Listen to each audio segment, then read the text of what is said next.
Shabbat Shalom, family. It's good to see everybody here. Hope you're doing well. And boy, it has been crazy today. And I said, this is supposed to be my day of rest, but it's a lot going on, y'all. It's a lot going on. So, we're going to do another Israelite Gathering lesson today. And I hope you're ready for this one because this one is a little over 2 hours. All right. So, and it's a recent post. So it's one that just got posted. Oh, let me turn that off. It's one that got posted recently. So it's the most up to date one. So, yes, we do have next. Yes, we do. Do you realize how rapidly everything is moving? It is just moving so rapidly. And the thing is, the Most High said he was at the end was going to speed up time. And I definitely see it. I don't know if many of you do, but I definitely see it. There are some days I lose track. I'll think it's Thursday and it's Friday, or it's okay. Is it Monday or is it? Yeah, I mean, the days are all kind of blending together in some instances, and I'm sure noticing it. Hmm. And it's almost like you go to sleep and you feel like you only laid down for about an hour. It's the next day. It's the next day.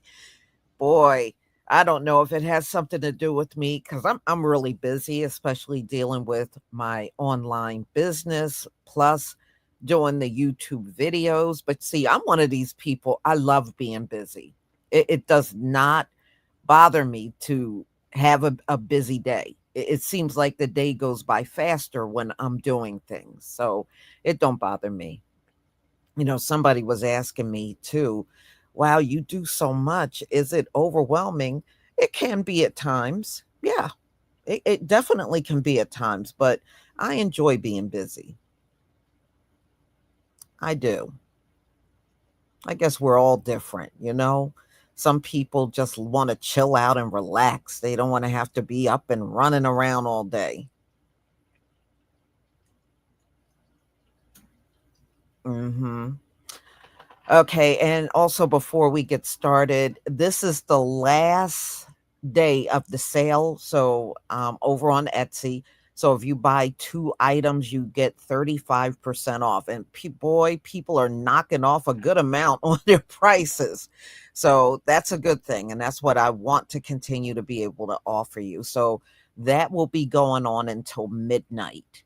And then after, once it hits midnight, the sale is off. So hopefully, if you're trying to get something at a discount, this would be the perfect time to do it.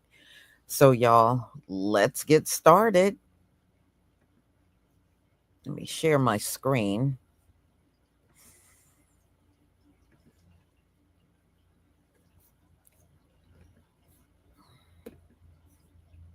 Okay. Give me a one if you can see my screen.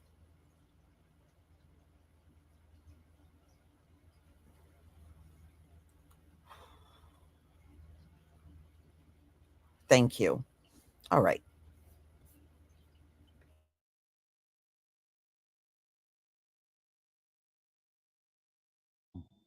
Welcome, welcome, welcome to another one of our Israelite Gathering Shabbat studies. My name is Yadon Yasharal, and typically I'm with my brother Kased Yasharal. Kased is out this week, so I will be doing the class by myself. So bear with me. I usually do the Bible studies by myself, but the Shabbats used to relying on my brother. So today I'm going to go ahead and do the class on my own. Okay, so again, we are Israelites Gathering. If you haven't already, visit our website at israelitesgathering.com. You can also download our app. It's on Android and it's also on Apple. It is a free app. It's also an opportunity to connect with your brothers and sisters that are located abroad and can use our direct messaging system to go ahead and connect with other brothers and sisters in the area, so you can try to start keeping Shabbats together and so forth and so on. And especially as things start to heat up around the world, especially in the Middle East, we can start, connecting with one another. So the title of our Shabbat study today is Team Antichrist. Satan cannot cast out Satan. Team Antichrist, and Satan cannot cast out Satan. And we see a lot going on in the world right now. We see we got Russia and Ukraine fighting amongst each other. And if you know who Ukraine is historically, Ukraine is the Khazaria, the Khazar kingdom, which are the group of people that took over our identity. So you got that going on, and then you also have the Iran and Israel conflict, as well as Israel fighting with Palestine. So you got a lot going on, and you have our U.S. president here, as usual, U.S. sticking their nose in everything, so-called brokering these ceasefires, these so-called peace brokering deals, bombing, doing whatever is necessary to so-called keep order. And people are looking at it in different ways. The way we want to look at it is we want to look at it prophetically, because at the end of the day, it's the Most High who sets up and dethrones kings. So we definitely want to look at things from a prophetic standpoint. So with that being said, if these forces are not of the Most High, directly of the Most High, then they're of the adversary. Antichrist is anti-word, anti-Yah's word, anti-Mashiach, anti the anointed one. So this is against the word. So if you're against the word, then you're team Satan. You're not team Yah, you're team Antichrist. So this team is not just one nation of people, which a lot of teachers and prophets try to focus their attention towards just Esau, or focusing their attention towards the so-called white man, or whatever the case may be. You have that focus. But what we have to understand is that this is not just one group of people doing this. This is a team effort of nations that move up under a similar bloodline, but that are working together on one accord. So when you see one nation fighting against the other nation, nation against nation, again, there's only kingdom against kingdom and nation against nation. The nation of the adversary, the devil, the nation of Yah. The kingdom of the adversary, the devil, the kingdom of Yah. That's it. There's only two teams. So you have these people going against one another in public, looking like they're fighting amongst each other. That's no different than the NFL. You watch the NFL, you see the Falcons play the Eagles, and you think, oh, they hate each other. No, they don't. They're in the same organization. You see the Democrat and the Republican fighting against each other that hate each other. No, they don't. They're on the same team. And they're having meetings, councils, and behind the scenes that we don't know about. Some of them we do know about, and they're deciding what they're going to do. And then now we use television and media, which was literally created for propaganda. If you go back and search the history of film, any of my film students or anybody or history students, this was created for propaganda during the World War. So that's the purpose of this. So that's what all these news stations, that's why it's a few corporations that own all the news stations. And that's why they take our media platform, where we're putting out the truth that's verifiable, and they label it alternative and social media and this, that, and the other, because they're controlling the narrative. So we want to look at these things spiritually. We want to look at the prophecies. The beautiful thing is the Bible gives us all the players.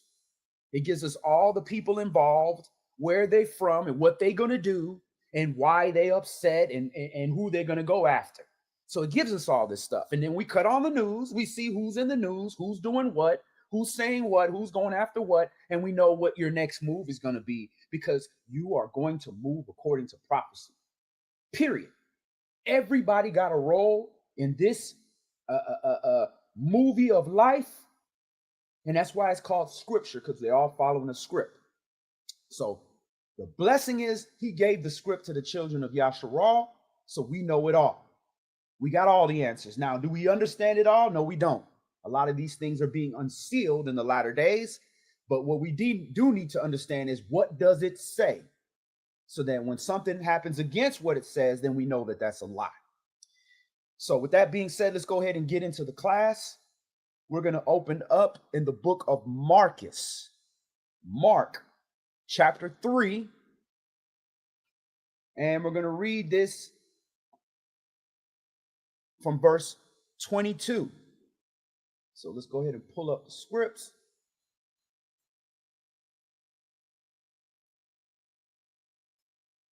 All right, we're going to go to Mark chapter 3.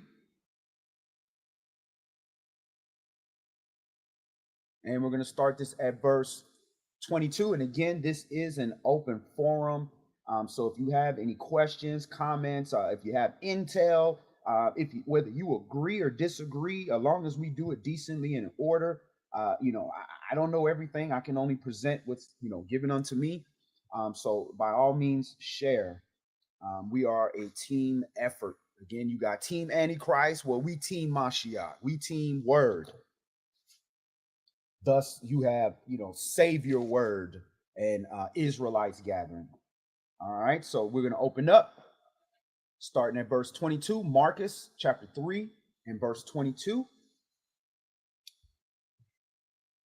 And the scribes which came down from Jerusalem said, he has Beelzebub, and by the prince of the devils cast he out devils. All right, so they see Mashiach, they're jealous of his ability to do real works and his understanding of the word. So they're calling him the chief of the devil of flies. Beelzebub is the lord of the flies, right? And saying that he is the principal of these devils and he's casting out devils. Yeah, these people working with him and he's casting them out. All right, verse 23. And he called them unto him and said unto them in parables. So again, he's speaking in parables. Why parables? Because it's given unto you to know the mysteries and not them. And he said, how can Satan cast out Satan? And if a kingdom be divided against itself, that kingdom cannot stand. And if a house be divided against itself, that house cannot stand. And if Satan rise up against himself and be divided, he cannot stand, but has an end. No man can enter into a strong man's house and spoil his goods, except he will first bind the strong man, and then he will spoil his house. So Mashiach is speaking in parables, going over a lot of people's heads. But what he's saying is, okay, if I'm Satan, how am I going to cast out myself? If I cast them out, I'm not casting them out. That means they working with me. This is like charlatans, like in whatchamacallit, Book of Clarence, when he's the fake Messiah and he's doing all these miracles and healing all these people and these people with him. So they acting like, oh, I'm sick. And then they acting like, oh, I'm healed. But ultimately they're doing this because they're all together. So again, if Satan is truly casting out Satan, then his house is divided and it's going to fall. All right. And then also, there's another clue here. And if Satan rise up against himself and be divided, he cannot stand, but has an end. And that's a mystery in itself as well. Satan is working together. That's why they're running everything. Because Satan and the adversary and his people, they all on one accord. But at the end of the day, when something stronger than him hits the scene, when it's time, they will be divided and they will fall. because Satan himself does have an end. All right.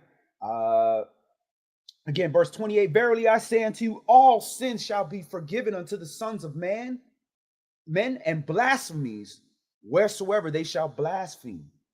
But he that shall blaspheme against the Ruach HaKodesh, the Holy Spirit, has never forgiveness, but is in danger of eternal damnation. So if you take the truth, the spirit of truth, and you make it a vessel of death, there is no forgiveness. You're in danger of eternal damnation. So you got to fix that. You can't be in that.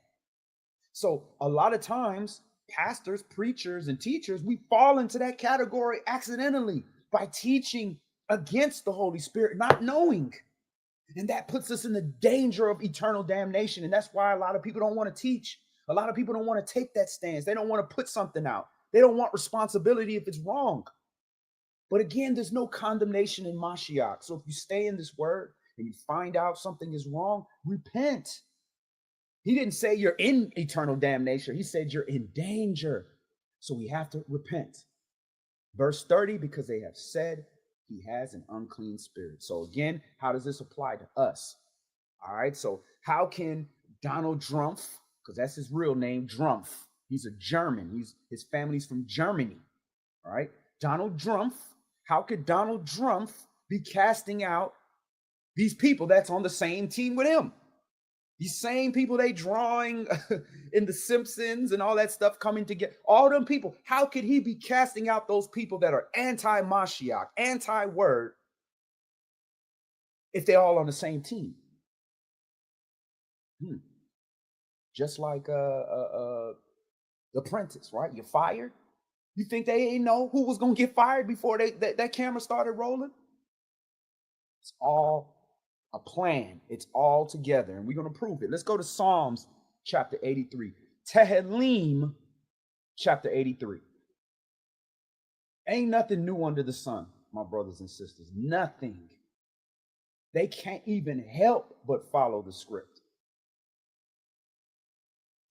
You know, one thing as actors in the industry, when you play a role so long, it could literally change you, not only spiritually but physically. You're looking at Family Matters, the TV show, right? You know, with Urkel. Everybody loved Urkel. Urkel used that high, little high-pitched nerd voice for so long, from his adolescence all the way into his adulthood, that it messed up his physical vocal cords. Literally messed up his vocal cords, acting like he's something that he's not, trying to sound like somebody he's not. It literally affected his vocal cords. And when you play certain roles, like Denzel talked about when he played Training Day, he was going around his house talking about my nigga and all that stuff to his family. He could not help it. You could not distinguish the difference. If you pretend long enough, you're going to fall into that. So for all these people pretending like they enemies and pretending like they this or that, they going to start falling into that and start playing these roles. And that's what we're seeing around the world. All right, so we're in Psalms chapter 83, and we're going to see again, how can Satan cast Satan out? They on the same team. How do we know that they're on the same team? And who's on the same team? Well, we've seen all those people in the news. Let's see if those people in the news, which ones are on the same team. All right, Psalms, Tehillim, chapter 83. And we're going to start this at verse 1. And Shabbat Shalom to my sis Stephanie Hicks. Good to see you. Shabbat Shalom, sis Ariel. Good to see you as well. And Shabbat Shalom to my brother Aaron Hicks. Good to see you all. Verse 1. Keep not you silence, O Elohim. Hold not your peace and be not still, O Elohim. For lo, your enemies make a tumult. So it is the enemies of Yah. Again, there's only two teams you can be on. Team Mashiach, Team Yah, or team anti-Mashiach, team anti-word. That's it. So it's Yah's enemies making a tumult. And they that hate you have lifted up the head. So they've lifted up their head, they've made themselves known, and what are they doing? They have taken crafty counsel against your people. And what's this craft that they're taking? Yeah, witchcraft? Masonry, right? The Masons and Illuminati and all these crafts, right? These secret societies, right? And what are they doing in these secret societies? Taking counsel. And what are they taking counsel for? Hey, we're taking counsel so that we can, make some money. We're taking counsel so we can protect our family. No, they taking counsel against Yah's people. That's their whole goal. The people of the Most High. Period. So they're taking crafty counsel against Yah's people and consulted against your hidden ones. And who are the hidden ones? The children of Yasharal are the hidden ones. And and Yah's people are the children of Yasharal and all those that affix themselves to Yah through Yah's people. Verse 4. Now, what have they consulted to say? They have said, come and let us cut them off from being a nation, that the name of Yasharal may be no more in remembrance. And it's not in remembrance anymore. Not in the public. When have you heard the news say, hey, the kingdom of Yasharal, the kingdom of Judah? You don't hear that. You hear the state of Israel. They don't never say the kingdom of Israel, biblical Israel. Israelites. Have you ever heard them say, hey, the Israelites are in a fight against Iran? No. Israeli. They have cut us off from being a nation. They do not want our name in remembrance no more. That's why they got Yisrael and Israel and all these different words, and Palestine. They tried to change the name of it to Palestine, all so they can cut us off from not being in remembrance. So again, when you watch the news, you have to understand everything that they're showing you is to confuse you so that your name is no longer in remembrance. Verse 5. They have consulted together with one consent. They are confederate against you. Does that mean that they all get along, that they all best friends? Nah. They have just consented together to be confederate against you. That don't mean they ain't gonna have their own problems. That don't mean they ain't gonna be punching each other and throwing missiles at each other. Guess what? Don't the children of Israel do that? What they call so-called black on black crime, right? Which is ridiculous. Because where's white on white crime? Why they don't talk about that? Statistically, 80-something% of white crime is committed by whites. White murder committed by whites. But they created black on black crime so that we could have this image in our head that we against each other. Families fight. It happens. But they have consulted together with one consent to be confederate against us. So if they're all together, you don't think they're going to make moves to fool the children of Israel, to control the land, to control the name, to control the narrative, to make you feel safe when it's danger, all these things? Again, if it were possible, it would fool the very elect. But it can't fool us because he told us from the beginning. So who are they talking about here? Who are these people that are confederate against us? Is it just Esau? Is it just the white man? Is it just the African? Is it just the Greeks? Is it just the Muslims? Is it just the Christians? Who is it? Verse 5.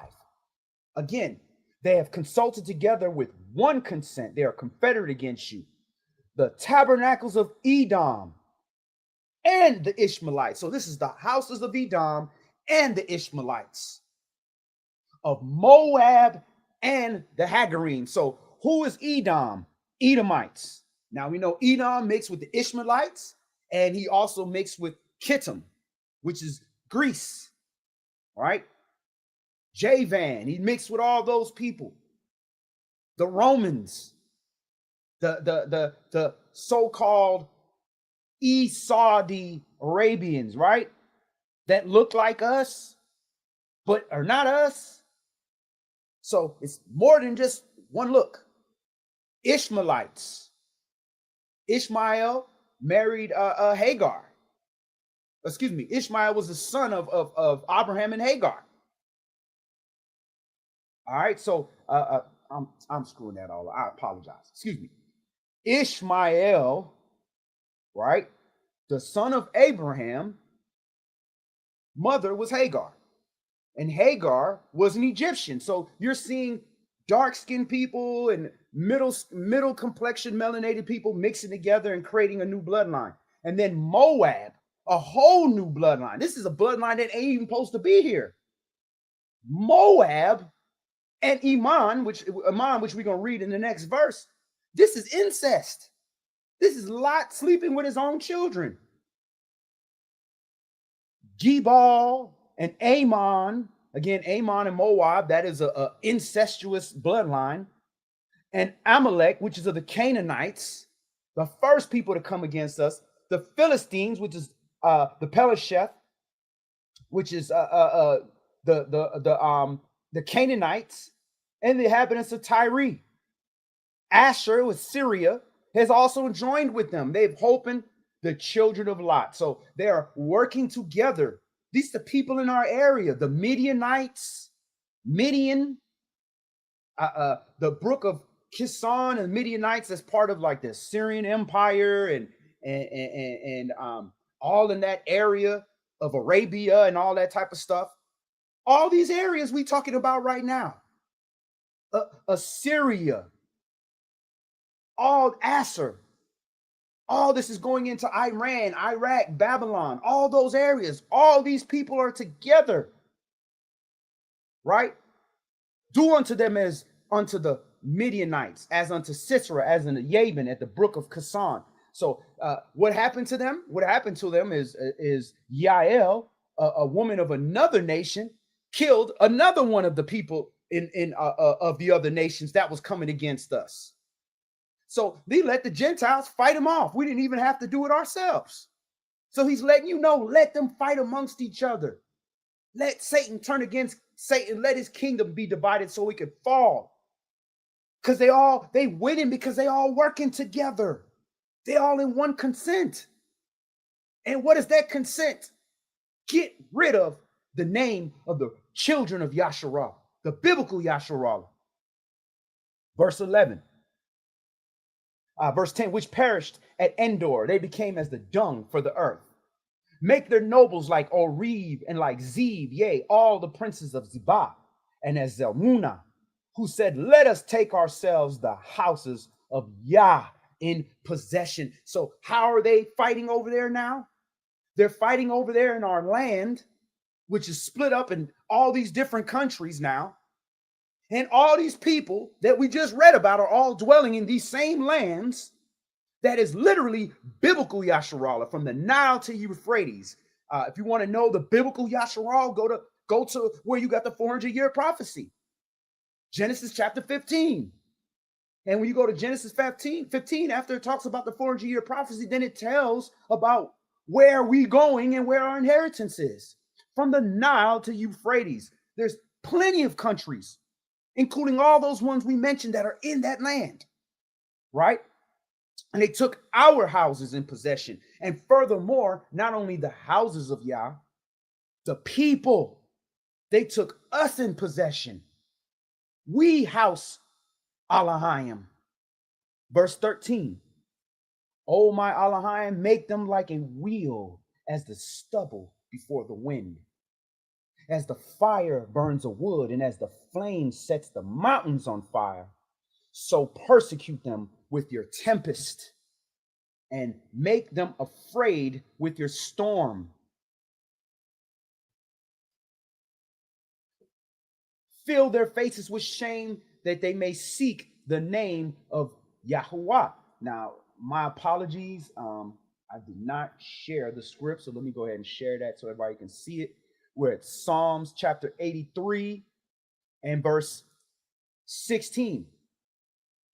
Fill their faces with shame that they may seek your name, O Yahweh. So even after all this, Yah still leaving the door open for the other nations to seek Yah's character, seek Yah's name, seek Mashiach, the word. That's how merciful he is. Even though he used them, he's still leaving a door open for them. But you can't seek Yah without seeking his people. You can't. How are you going to seek him? His people are the only ones that can give you the true understanding. Verse 17.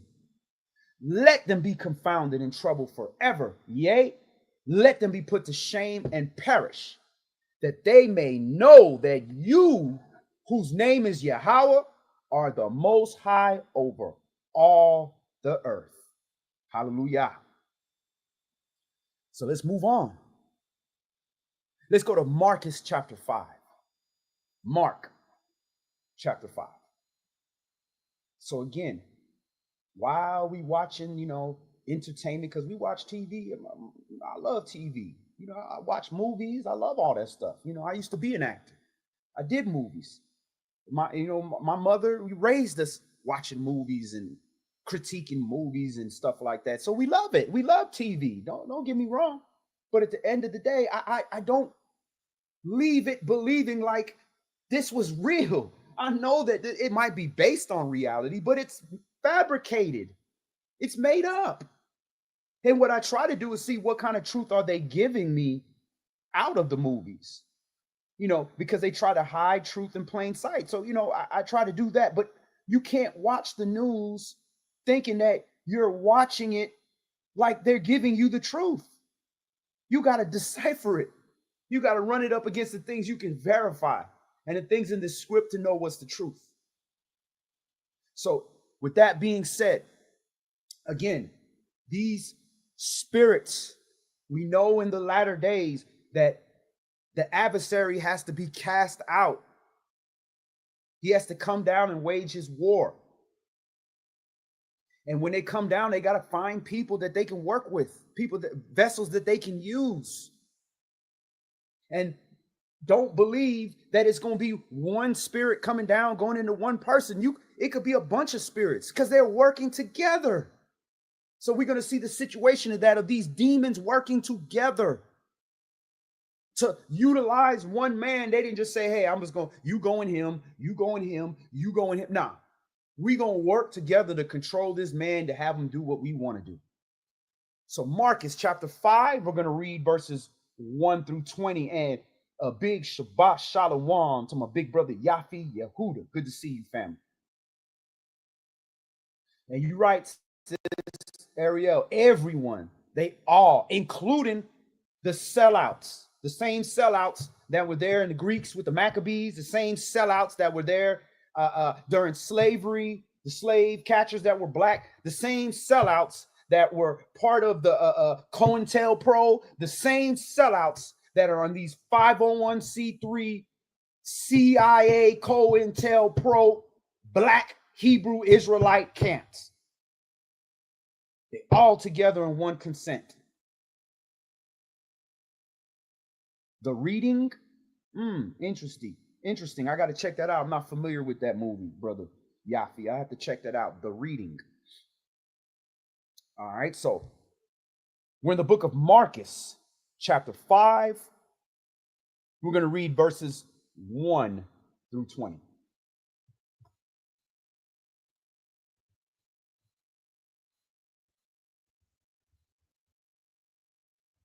Marcus, chapter 5 and verse 1. And it came over unto the other side of the sea, into the country of the Gadarenes. So now the disciples and Mashiach, they in the tribe of Gad. Verse 2. And when he was come out of the ship, immediately there met him out of the tombs a man with an unclean spirit, who had his dwelling among the tombs, and no man could bind him, no, not with chains. So, look, this is showing you that when you have these unclean demons and spirits, they could physically change you. The spirit, just like how you're able to do miracles and cast out demons and heal the sick and be bit by snakes and not die and be poisoned and live and all. These are miracles of the Holy Spirit. Well, you got miracles of unclean spirits, just like the Egyptian magicians, Janus and Jambres, that was able to literally turn a stick into a snake, just like Moshe did. So keep that in mind. So this man filled with these unclean spirits is breaking chains. That's how empowered he is with this evil. Verse 4. Because that he had been often bound with fetters and chains, and the chains had been plucked asunder by him, and the fetters broken in pieces, neither could any man tame him. And always, night and day, he was in the mountains and in the tombs, crying and cutting himself with stones. Okay, now, a few things. Where these demons like to hang out? In unclean vessels. And where do these unclean vessels want to be? In the mountains. That's why I talk about a lot of these natural parks and national monuments and all this stuff. You got all these people just missing, disappearing in the mountains. And they like to hang out amongst the dead people in tombs. And he's literally crying and cutting himself with stones. Who else cuts themselves with stones? The Africans cut themselves with stones. The heathens cut themselves with stones. You see them in movies cutting themselves when somebody died. You see them in African countries cutting their face, disfiguring their face for their family, creating family scars. That's demonic. The same things Yah told us don't do. Stay away from unclean places like cemeteries. Do not make cuttings in your flesh. Verse 6. But when he saw Yahushua afar off, he ran and worshiped him. So even though this man is possessed with demons and no man could tame him, he had enough light in him to run towards this word, to run towards the anointed and fall down. To worship is to fall down, to bow down.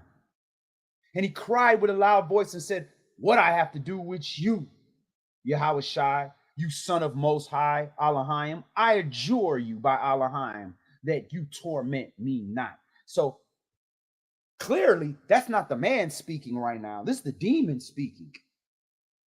The man's body, his flesh, is fighting and ran towards Mashiach, but he can't speak for himself.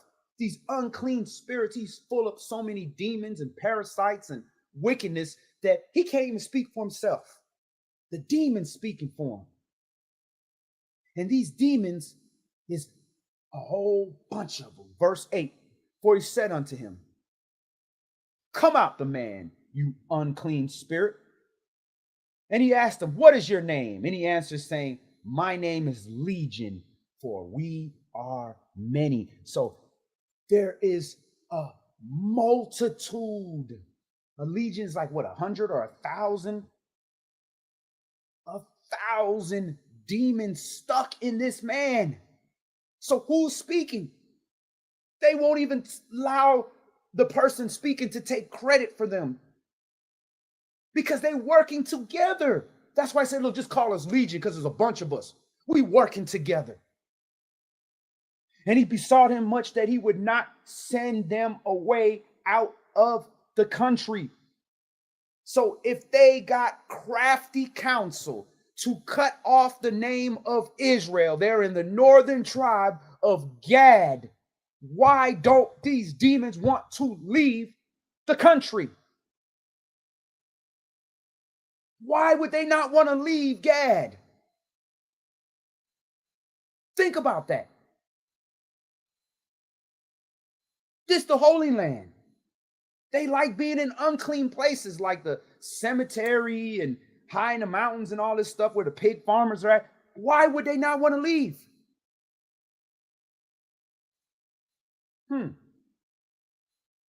Could it be because they're legion and they're in one accord and they took crafty counsel to cut off the name, that the name of Yasharal be no more? And guess what the kingdom of Yasharal is? The northern tribes. And guess who's in the northern tribes?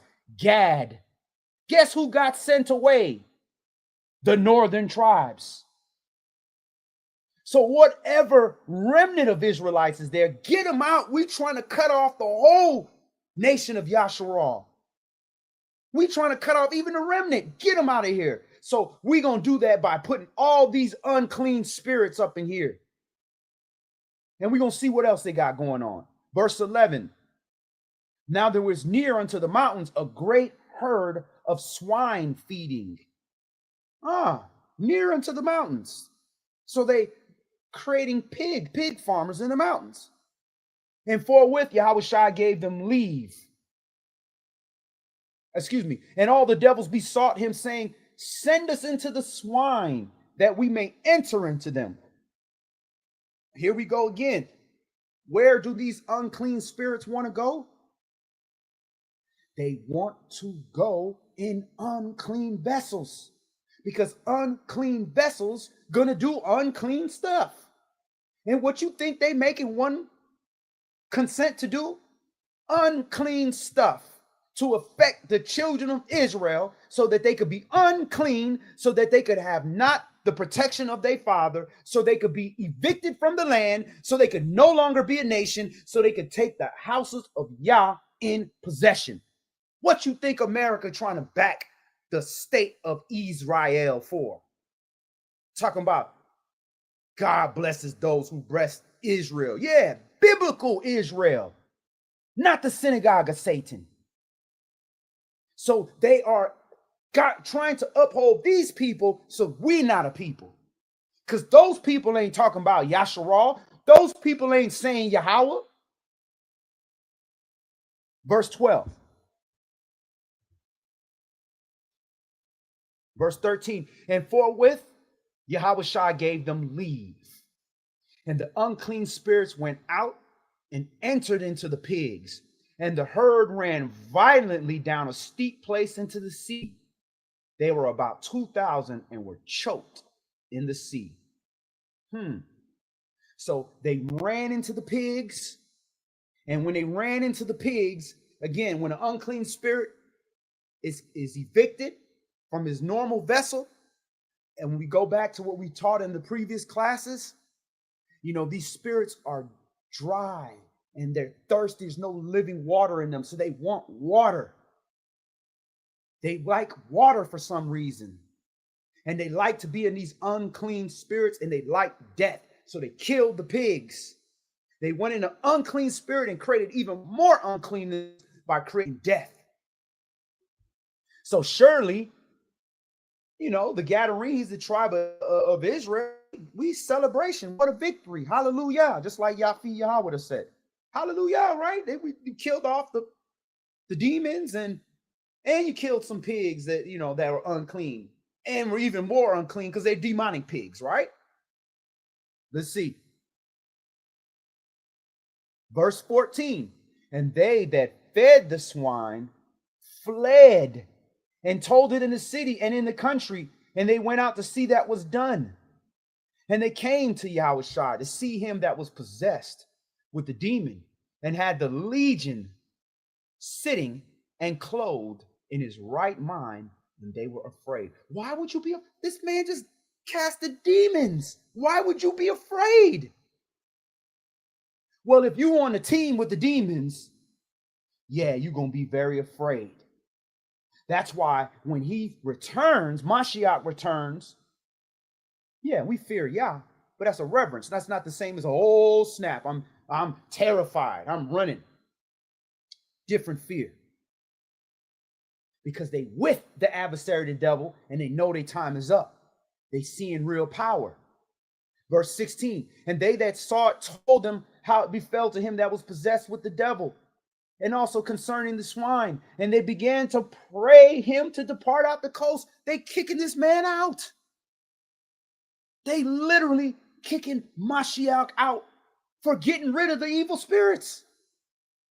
This is what the people will do to you when you exorcise evil spirits from around them. Either A, they're going to be like the man with the evil spirit that tried to change himself, corrected himself, right? Or they're going to do like the people that like having these evil spirits around them, like having these evil spirits in them, like uncleanness. They would say, hey, bro, you got to go. Roll, my G, you got to go. You over here running the hoes off. You over here running the criminals off. You over here running the government off. You over here running the people that let us do this wickedness. Right? That's what they gonna do. They not for righteousness. Verse 18, and when he was coming to the ship, he that had been possessed with the devil prayed him that he might be with him. He said, I want to be with you. I want to go where you're going. Everybody not chosen to walk that close to Mashiach, but you're chosen to walk with him. Verse 19, howbeit Yahushua suffered him not, but said unto him, go home to your friends. Listen, I don't need you. I don't need you to do, I can do miracles on my own. I don't need to have proof of the miracles. I can do the miracles. So go home to your friends and be proof to them. Be proof to your non-believing friends that Yah does miracles. His word does heal. And tell them how great things the Adonai has done for you and has had compassion on you. And he departed and began to publish in Decapolis how great things Yahushua had done for him. And all men did marvel. Praise Yah. So at the end of the day, these evil spirits, they know what time it is. They want unclean vessels. So if you carry yourself as an unclean vessel, they gonna look to be in you. They gonna look to deal with you. And that's right, Brother Yafi. They knew, because they, just like in another place, they said this, you came to torment us before the time. They don't know the exact time, but they know dispensation. They know prophecy. They know Yah's word said this got to happen, and this got to happen, and this got to happen. And if the adversary ain't here, then we know that Mashiach ain't here to run everybody off, because the devil ain't here on earth doing his thing. All right, praise Yah. Shabbat Shalom, Sister Sharita, good to see you. All right, so we're going to move on. Let's go to Thessalonians chapter 5. Thessalonians chapter 5. This war now is a war of misinformation and disinformation. Because at the end of the day, it's already written. We don't got no more prophets. Ain't no more prophets. It's all been prophesied. Ain't nobody coming down here giving you some new word. It already happened. Even when Mashiach come back, he not coming down here giving you a different doctrine. He coming here to finish what was already written. So at the end of the day, all these false prophets, all these people they're just recycling the same misinformation over and over and over again. They're using the same tactics. That's why we read the same scripts over and over and over every week. Because you can't fool us. If you can't fool us, then you can't scare us. If you can't scare us, you can't trick us. All right? So we're in 1 Thessalonians chapter 5, because the biggest thing that they pushing right now is the biggest way to fool somebody is when they're scared, convince them that they're safe. Because when you're scared, you want to feel safe, and somebody tell you something to make you feel safe, you're going to naturally, physically going to want to believe that. But anybody with knowledge and wisdom is going to say, you know, I can want to feel safe all I want. I could put I can put a hat on my head, and somebody can tell me it's an invisible hat. You put this hat on your head, you're gonna be invisible. And you can walk out there messing with people, see how quick you get your behind dealt with. You can believe all you want, you safe, but at the end of the day, if it's not true, you're not gonna be safe. So this is why we can't listen to their lies, because they're constantly trying to tell us, oh yeah, everything good now. Yeah, everything's safe.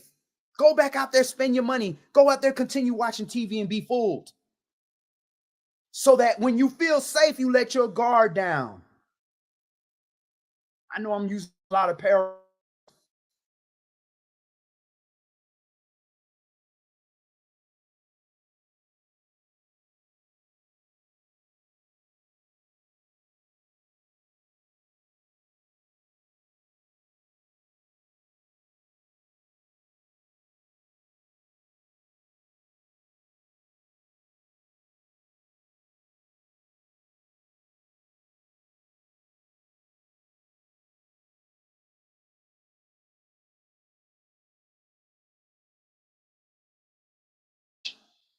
And here come the uppercut.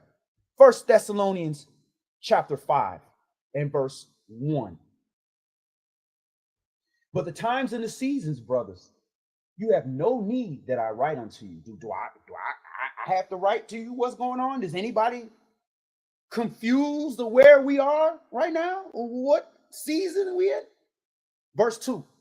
For yourselves know perfectly that the day of Yahweh so comes as a thief in the night. So guess what? I know that thieves come at night. We all know this. We've learned this since children. Thieves like to break in at night. So what do we do in the night? We make sure we got the light on. We make sure the doors is locked. We make sure we got cameras. We make sure we got dogs outside. We make sure we listening. We waiting for you to come in the night. Verse 3. For when they shall say peace and safety, you mean like, oh yeah, the war is over. Yeah. I in my infinite greatness have ended it. I am the greatest president of all time. I fixed it. Everything's good. We all made a deal. You know, we all good. Peace and safety. Right? That's my little first time trying my little Drumpf impersonation, right? Peace and safety. Then what does the word say coming right after that? Then sudden destruction comes upon them, as travail upon a woman with child, and they shall not escape. Going back to that fighting analogy. If I keep getting you to drop your guard, how long before I come with a hook to your head or an uppercut to your jaw, your chin? How long? It's coming suddenly. I'm not going to say, here it comes. I'm coming with this slow uppercut to your chin that you're not protecting. Don't block it. Nah. Sudden.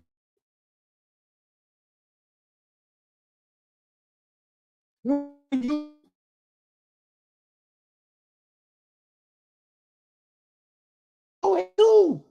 drop your chin down. And when you drop your hands, don't drop them all the way down. Drop your elbows down. That way your hands are still in position to block your face. Verse 4. But you, brethren, you are not in darkness, that the day should overtake you as a thief. Again, we got our lights on. We got the porch light on. We expecting Mashiach. He ain't breaking in our house. Verse 5. You are all the children of light and the children of the day. We are not of the night nor of darkness. Therefore, let us not sleep as do others, but let us watch and be sober. For they that sleep, sleep in the night, and they that be drunken are drunken in the night.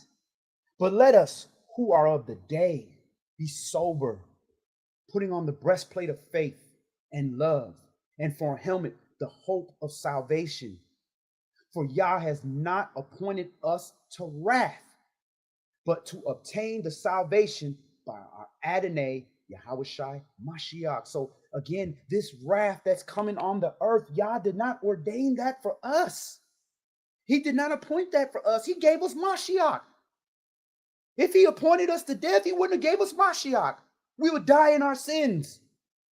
But he gave our nation Mashiach, so we could prepare the rest of the nations to come to Yah through Mashiach. Verse 10, who died for us, that whether we are awake or sleep, we should live together with him. Wherefore, comfort yourselves together and edify one another, even as also you do. So this is what you're supposed to spend your time doing, comforting one another.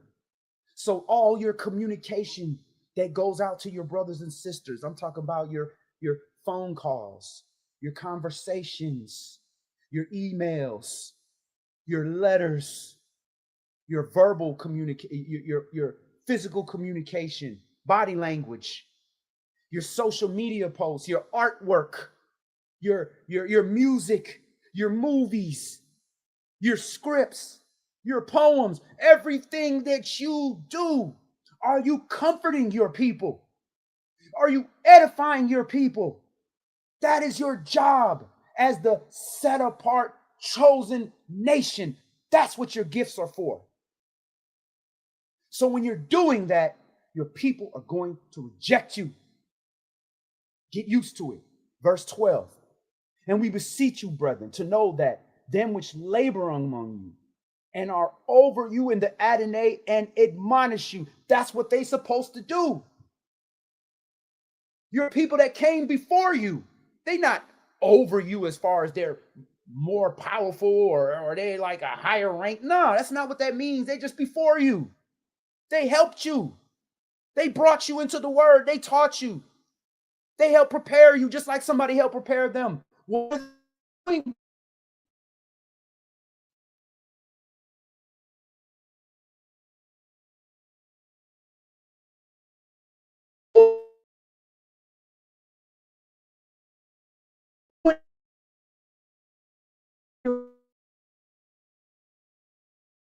or you want, hey, when the devil is destroyed, you ain't saying nothing. You just have to quietly walk away. Mashiach coming like a thief night, but you cutting the light off. So, verse 13, and to esteem them very highly in love for their sake. You esteeming the servants of the Most High?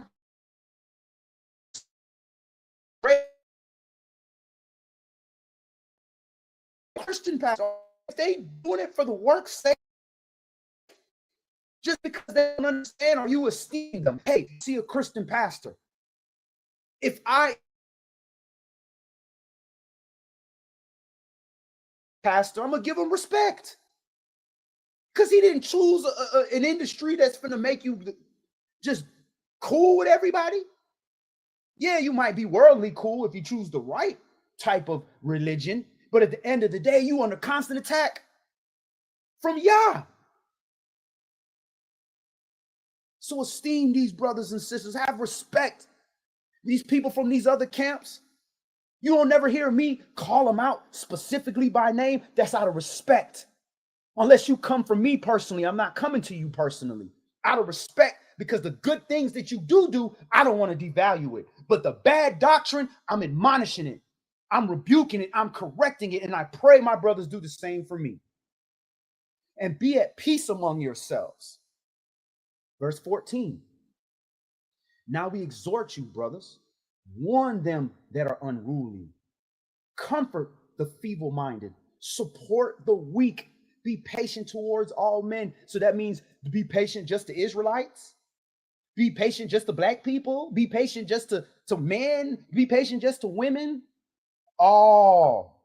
And you see they wrote men right there. If you see that gray italicized in most of our Bibles, that means they added that. Be patient towards all. Verse 15, see that none render evil for evil unto any, but ever follow that which is good, both among yourselves and to all. Rejoice evermore. Pray without ceasing. In everything give thanks, for this is the will of Yah and Yahushua Mashiach concerning you. Quench not the spirit. Despise not prophesying. Prove all things. Hold fast that which is good. So don't despise these prophecies. Don't hate them. Yeah, I know it don't sound good. The Jacob's trouble, the great tribute, that's prophecy. The curses, the blessings, and look, don't despise it. It's here to help you. Verse 21, what do you do with these prophecies? Prove all things. Hold fast that which is good. So if you had an understanding, prove it. If it's good, hold fast to it. If it's bad, get rid of it. Abstain from all appearance of evil. And the very Elohim of peace sanctify you wholly, which means completely, going to completely sanctify you. And I pray, Yah, your whole spirit and soul and body be preserved blameless unto the coming of our Adonai, Yahushua Mashiach. So when he's talking about the Elohim of peace sanctifying you wholly, that means your whole body will be in peace. That which is not peaceful, that which does not want to deal with the Elohim stripped from you. Verse 24. Faithful is he that calls you, who also will do it. Brethren, pray for us. Greet all your brothers with a holy kiss. I charge you by the Adonai that this epistle be read unto all the holy brothers. The grace of our Adonai, Yahushua Mashiach, be with you. Amen. Hallelujah. So again, let's not be fooled by these, oh, everything is peace, everything is good. We should all, make this agree to take away these so-called nuclear weapons so that we can all be peaceful and everything is going to be great. Because we, the people that have been known for murdering and killing people for its whole inception, which is the American KKK, right? They're not going to hurt nobody. Just let us take your weapons from you. Yeah, okay. Just like Britain tried to do, right? Yeah, take away the settlers' weapons, right? So they can come quarter in your quarters when the war breaks out. Let's go to Ezekiel 13. Yeah, right. You must think I'm boo-boo the fool. Ezekiel chapter 13. Yekezkiel, Ezekiel chapter 13. Let's start this at verse 1.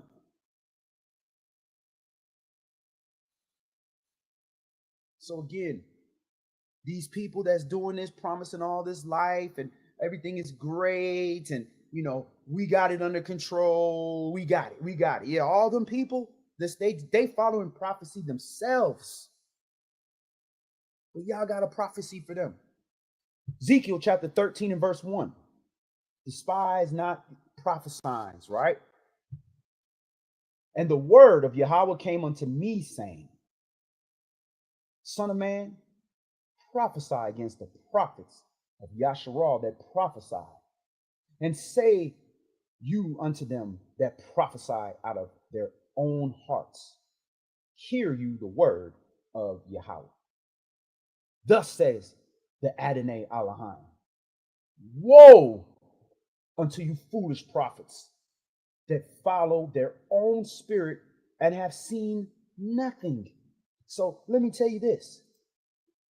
You following your own spirit when you ain't seen this in the Bible, but you saying that this is it.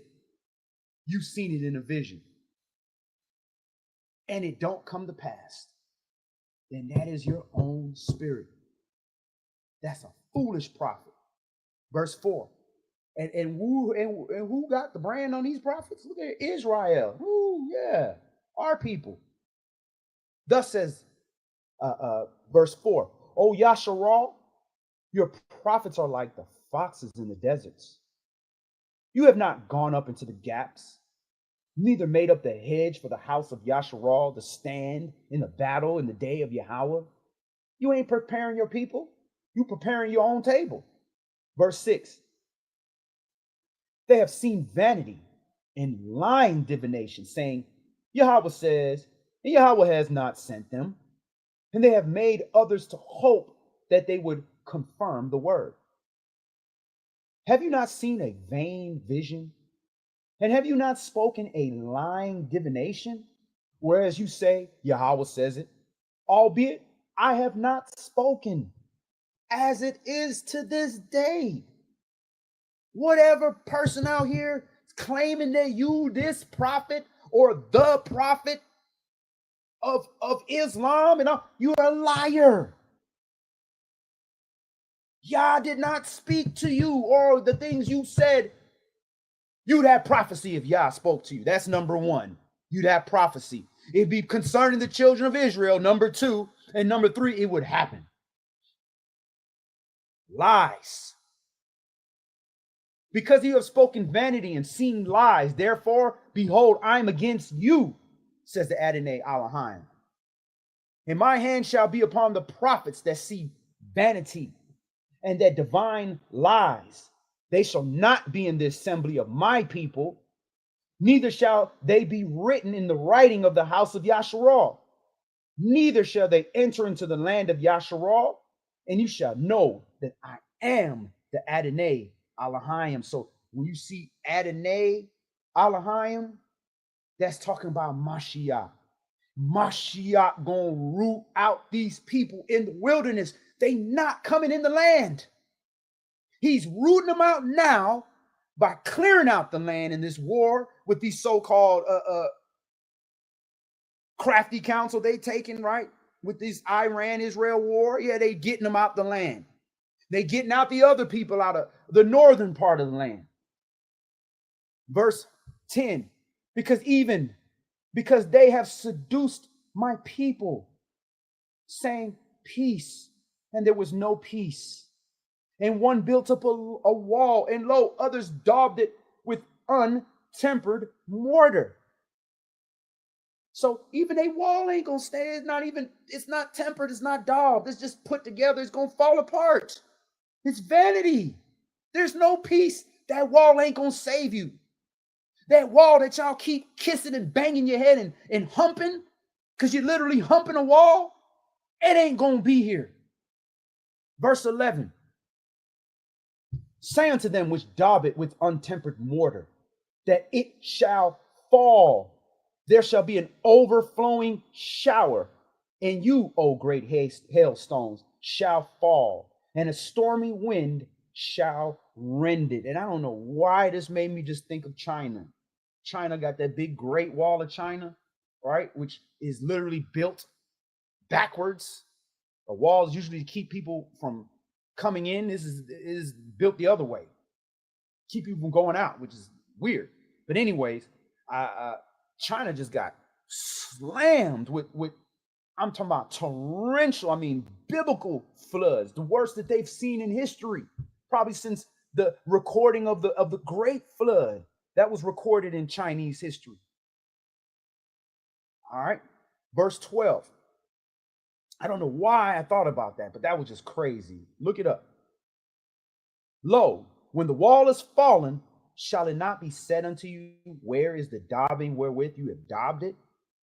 Therefore, thus says the Adonai Elohim, I will even rend it with a stormy wind in my fury, and there shall be an overflowing shower in my anger, and great hailstones in my fury to consume it. So will I break down the wall that you have daubed with untempered mortar, and bring it down to the ground, so that the foundation thereof shall be discovered, and it shall fall, and you shall be consumed in the midst thereof, and you shall know that I am Yahweh. So this fake prophetic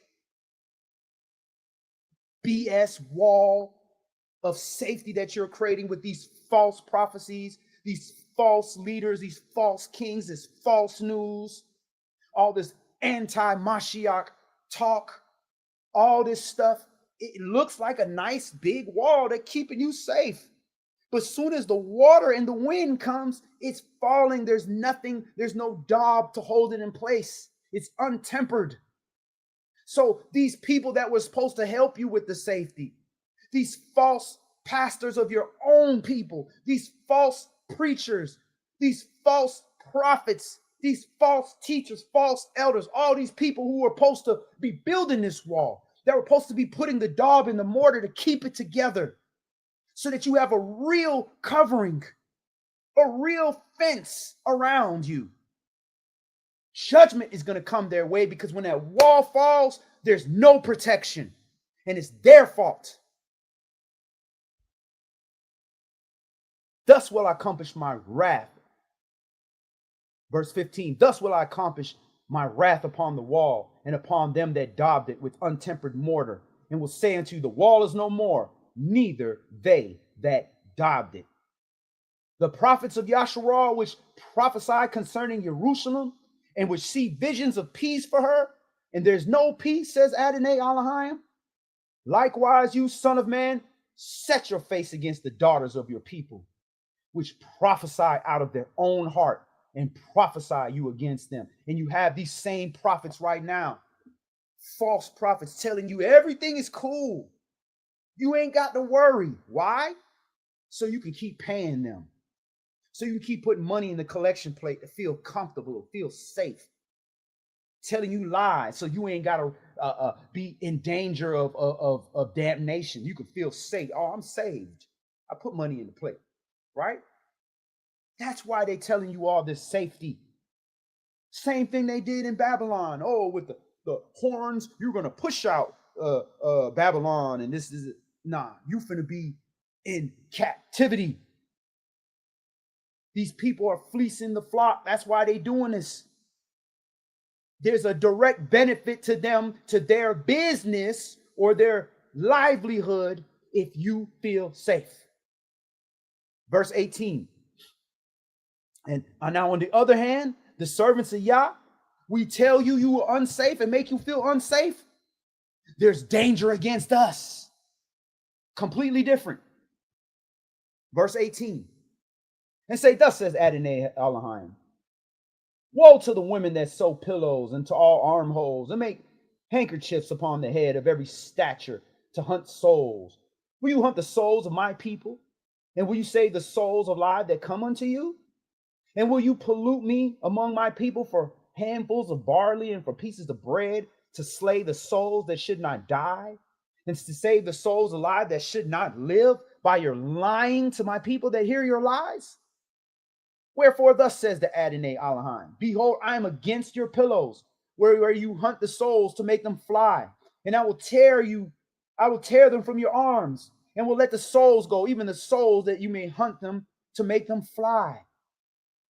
And your handkerchiefs also will I tear and deliver my people out of your hand, and they shall be no more in your hand to be hunted. And you shall know that I am Yahweh, because with lies you have made the heart of the righteous sad, whom I have not made sad, and strengthened the hands of the wicked, that he should not return from his wicked way by promising him life. And that is the judgment on them, because they are feeding false hope, saying, yeah, everything is safe. You shouldn't be in fear of your life. Everything is cool. Life. Continue doing what you're doing. Everything is great. Don't worry about repentance. This is causing the wicked to strengthen his hand, to double down on his wickedness, because he feel he cool, he's safe. But the danger is supposed to, what is danger? Fear is something that is a emotional response to danger, to save you from danger. Danger is real. Fear is not. Fear is optional. Danger, you can't change that. Fire is dangerous, period.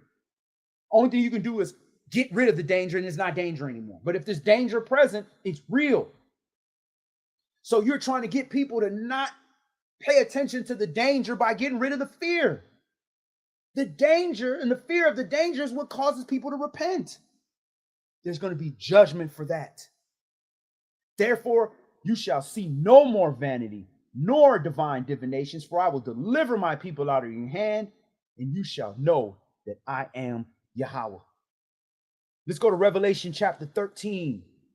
Revelation chapter 13, and let's look at some of these modern nations again and their crafty counsel. Again, we're going to confirm that these same nations are together. They're on the same, there's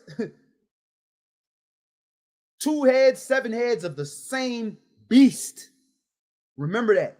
Just like Republican, Democrat, 2 wings of the same bird. Well, these nations are 7 heads of the same beast. Same beast.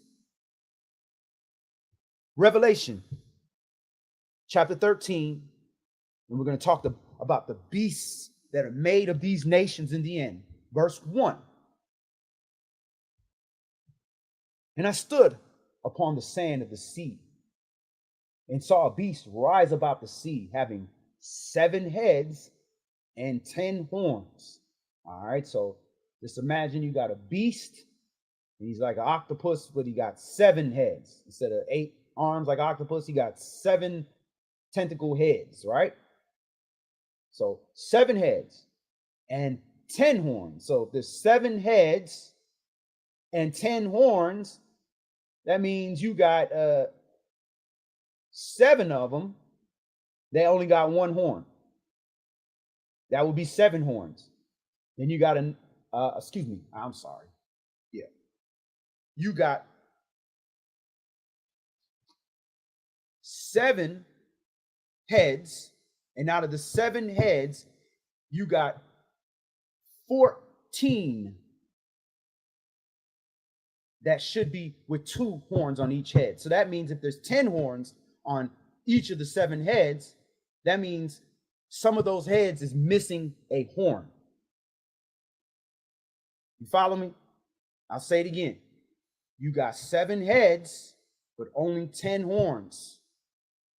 That means some of these heads got 2 horns, and some of these heads only have 1 horn. And upon these 7 heads, you have 10 crowns. That means some of these heads have more than 1 crown.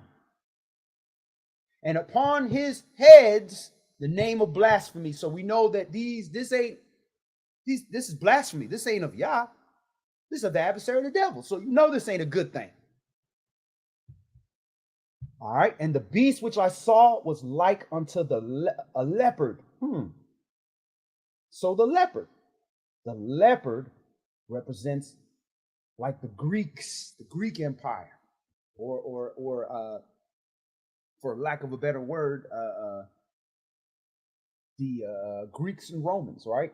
And his feet were as the feet of a bear. The bear, spiritually and symbolically, represents Russia and the Western Europe.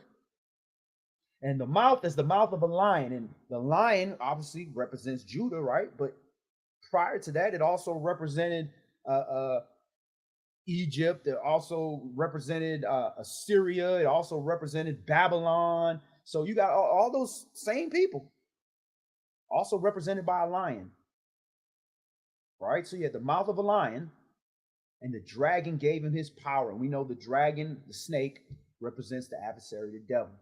Or if you want to look at it as a nation, the dragons represent Arabia, or also represent the Far East, like China and those countries, right? And this dragon, the devil, gave him his power and his seat and great authority. So one thing you got to see is that these are many nations all up under one beast. And all these one beast nations are under the authority of the dragon, the adversary of the devil. Verse 3. And I saw one of his heads as it were wounded to death, and his deadly wound was healed, and all the world wondered after the beast. So again, one of these heads is going to be wounded to death. of these 7 heads. It's going to look like this nation is over with. It's done. Peace, right? Let's see what happens. This so-called beast that was supposed to be dead is being healed. Now the whole world is like, how could this have happened? And they worship the dragon, which gave power unto the beast. And they worship the beast, saying, who is like unto the beast, who is able to make war with him? And there was given unto him a mouth speaking great things and blasphemies, and power was given unto him to continue 42 months. That's 3.5 years. All right, we got a question here. Will the lion's head represent false prophets since they get their power from the dragon? I never looked at it that way. That's very interesting. These beast heads could very well represent false prophets as well, because over each one of these nations there's an angel which is giving them, the prophecy and the script that they have to follow. But whatever they give them, they can't move against what's written in this word. So that's a very good point. All right, so and that they're coming from the dragon because they're speaking blasphemy, and they're doing this for 3.5 years. And he opened his mouth in blasphemy against Yah, to blaspheme his name and his tabernacle and all them that dwell in heaven. And it was given unto him to make war with the saints and to overcome them. And power was given him over all kindreds, tongues, and nations. So if all kindreds, tongues, and nations are under the power of this beast that was dead and now he back alive again, that means they together.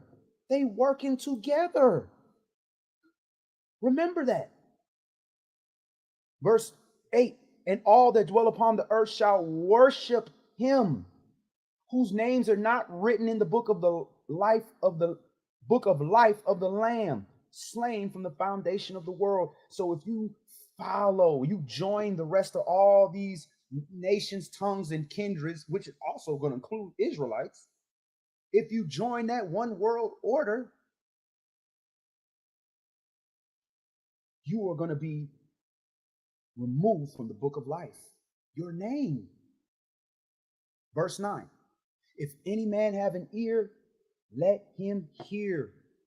He that leads into captivity shall go into captivity. He that kills with the sword must be killed with the sword.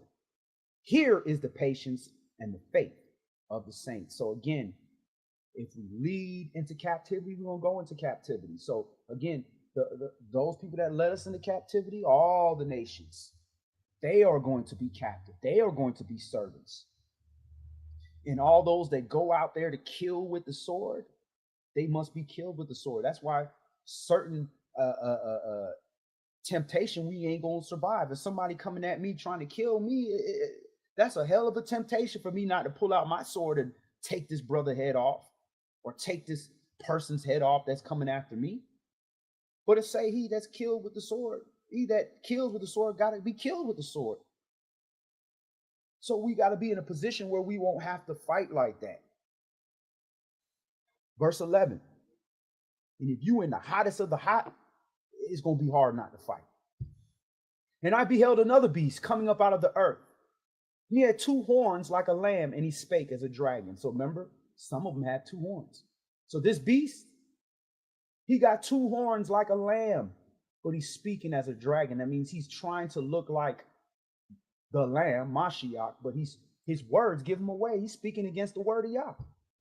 And he exercised all the power of the first beast before him, and causes the earth and them which dwell in them to worship the beast whose deadly wound was healed.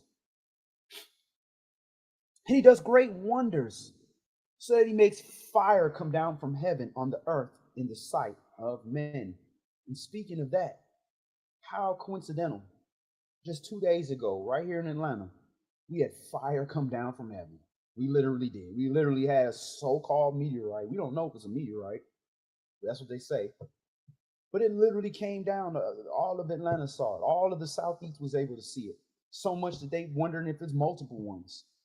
So pay attention to what's going on, Israel. Yasharal. The stars are falling. Sights, great wonders are happening in the sky. So if we've seen all these things, that means the time is near, and that means great deception is near. You can't be fooled by the real thing. Trust me. If it's the real thing, you're going to know. 14.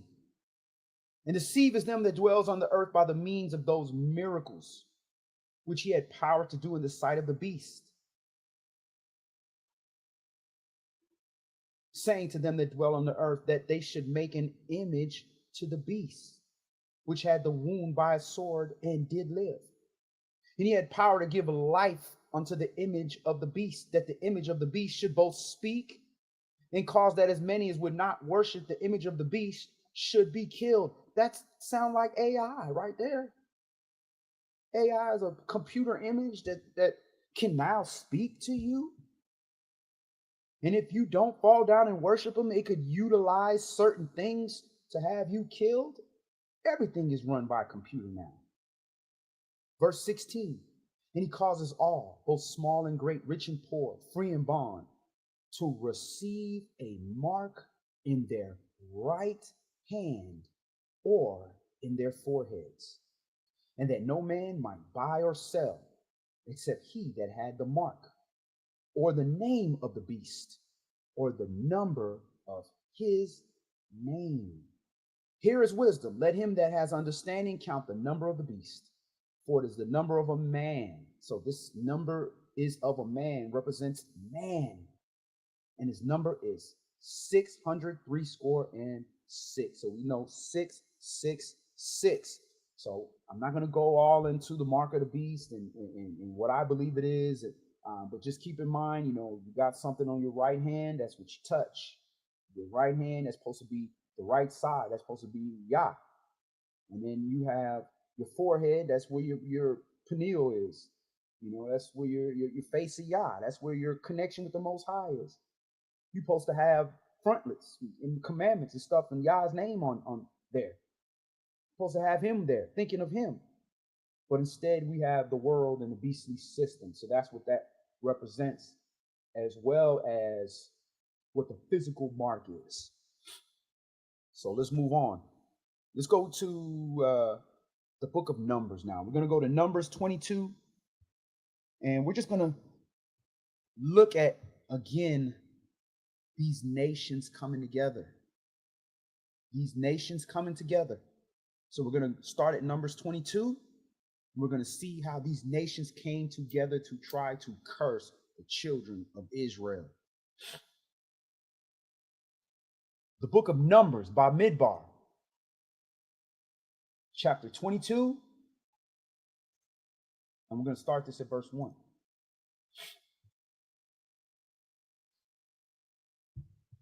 And the children of Yasharal set forth and pitched in the plains of Moab on this side of Jordan by Jericho. And Balak, the son of Zippor, saw all that Yasharal had done to the Amorites. So let's see who we talking about here. Balak, that's the king of Moab. And the Amorites, that's the Canaanites. Verse 3. And Moab was sore afraid of the people, because they were many, and Moab was distressed because of the children of Yasharal. And Moab said unto the elders of Midian, now shall this company lick up all that are round about us, as the ox lick up the grass of the field. And Balak the son of Zippor was king of the Moabites at that time. And he sent messengers therefore unto Balaam the son of Beor, to Pethor, which is by the river of the land of the children of his people, to call him, saying, behold, there is a people come out of Mizraim. Behold, they cover the face of the earth, and they abide over against me. So now they're calling unto a prophet of Yah. And this prophet is Balaam, who is out of Mesopotamia, which is Babylon. This is where Abraham comes from. Verse 6. Come now, therefore, I pray you, curse me this people, for they are too mighty for me. Peradventure I shall prevail, that we may smite them, and that I might drive them out of the land. For I know not that he whom they blessed is blessed, and he whom they cursed is cursed. Excuse me, for I know that he whom you bless is blessed, and he whom you curse is cursed. Verse 7. And the elders of Moab and the elders of Midian departed with the rewards of divination in their hand. And they came unto Balaam and spake unto him the words of Balak. So they trying to buy this brother. They trying to buy blessing and buy cursing. Verse 8. And he said unto them, lodge here this night, and I will bring you word again, as Yahweh shall speak unto me. And the princes of Moab abode with Balaam. So you got Midianites now. So now you got people that are over there by Iran and Iraq and Saudi Arabia and Moab and Ammon, which is right down there with Jordan and all those different places. All those people right now, they came together in the past to curse us. You think they forgot all this stuff? You think they forgot when we came in the land? You think they don't know these prophecies as good as we do? Probably better, because we just finding out about these things. Verse 9. Then Elohim came unto Balaam and said, what men are these with you? And Balaam said unto Elohim, Balak, the son of Zippor, king of Moab, hath sent unto me, saying, behold, there's a people come out of Mizraim, which covers the face of the earth. Come now, curse me then, peradventure I shall be able to overcome them and drive them out. And Elohim said unto Balaam, you shall not go with them. You shall not curse the people, for they are blessed. And Balaam rose up in the morning and said unto the princes of Balak, get you into your land, for Yahweh refused to give me leave to go with you. And the princes of Moab rose up, and they went unto Balak and said, Balaam refused to come with us. And Balak sent yet again princes, more and more honorable than they.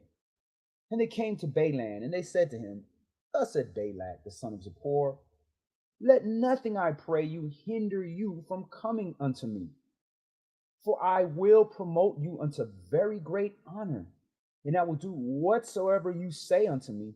Come, therefore, I pray you, curse me these people.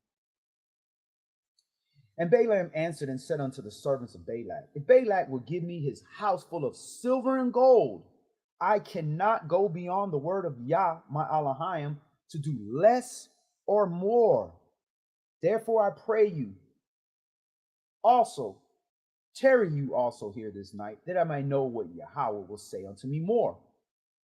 And Yahweh came unto Balaam at night and said unto him, if the men come to call you, rise up and go with them.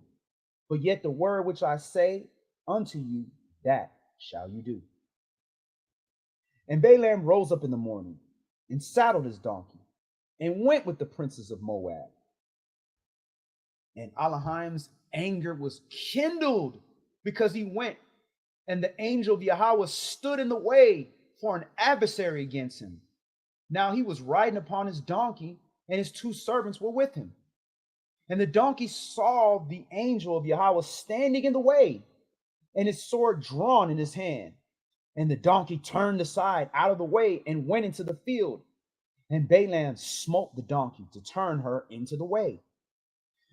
But the angel of Yahweh stood in the path of the vineyards, a wall being on this side and a wall on that side. And when the donkey saw the angel of Yahweh, she thrust herself into the wall and crushed Balaam's foot against the wall. And he smote her again. And the angel of Yahweh went further and stood in a narrow place where was no way to turn, either to the right hand or to the left. And when the donkey saw the angel of Yahweh, she fell down under Balaam, and Balaam's anger was kindled, and he smote the donkey with the staff. So here it is. This prophet of Yah is trying to go converse with the adversaries of the children of Yasharal when they're asking him to curse a blessed people. And he's still going. And he's going over there. And Yah's trying to say, nah, don't go there right now. And he sent the angels. And this donkey is seeing that this angel about to slay them. And he's beating these donkey 3 times. So let's see what happens next. Verse 28. And Yahweh opened the mouth of the donkey. And she said unto Balaam, what have I done unto you that you have smitten me these 3 times? And Balaam said unto the donkey, because you have mocked me, there were a sword in my hand, for now I would kill you. So a few things you want to look at. Sometimes we can be so caught up in doing what it is we think we're supposed to do, or doing what we want to do, or thinking that because y'all deal with us, we can't make mistakes, that we won't even notice that a donkey is talking to you. This is like Shrek. This man is literally sitting here talking to a donkey. You so caught up in doing what you want to do, you can't even realize Yah is working miracles. Verse 30. The first thing I would have said to the donkey is, donkey, why are you talking? Donkey, how did you talk? Surely Yah is with you. Verse 30. And the donkey said unto Balaam, am I not your donkey, upon whom you have ridden ever since unto this day? Was I ever known to do so unto you? And he said, no. Then Yahweh opened the eyes of Balaam, and he saw the angel of Yahweh standing in the way, and his sword drawn in his hand. And he bowed down his head and fell flat on his face. And the angel of Yahweh said unto him, wherefore have you smitten your donkey these 3 times? Behold, I went out to withstand you, because your way is perverse before me. And the donkey saw me and turned from me these 3 times. Unless she had turned from me, surely not now also I had slain you and saved her alive. And Balaam said unto the angel of Yahweh, I have sinned, for I knew not that you stood in the way against me. Now therefore, if it displeases you, I will get me back again. And the angel of Yahweh said unto Balaam, go with the men, but only the word that I shall speak unto you, that you shall speak. So Balaam went with the princes of Balak. So obviously, he was ready to kind of go up there, maybe take some of these awards, and maybe he wouldn't have said what he had to say, to the point where the angel's like, don't even go. And when Balak heard that Balaam was come, he went out to meet him into a city of Moab, which is in the border of Arnon, which is in the utmost coast. And Balak said unto Balaam, did I not earnestly send unto you to call you? Wherefore you came not unto me? Am I not able indeed to promote you to honor? And Balaam said unto Balak, lo, I am come unto you. Have I now any power at all to say anything? The word that Yah puts in my mouth, that shall I speak.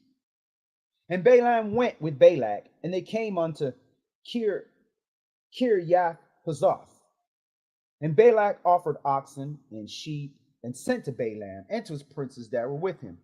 And it came to pass on the morrow that Balak took Balaam and brought him into the high places of Baal, that there he might see the uttermost parts of the people. So right here in chapter 22, we're seeing this king of the Moabites literally going to Babylon to get one of Yah's actual prophets, to get him to curse the children of Yasharal, because he knew, man, you got to fight fire with fire.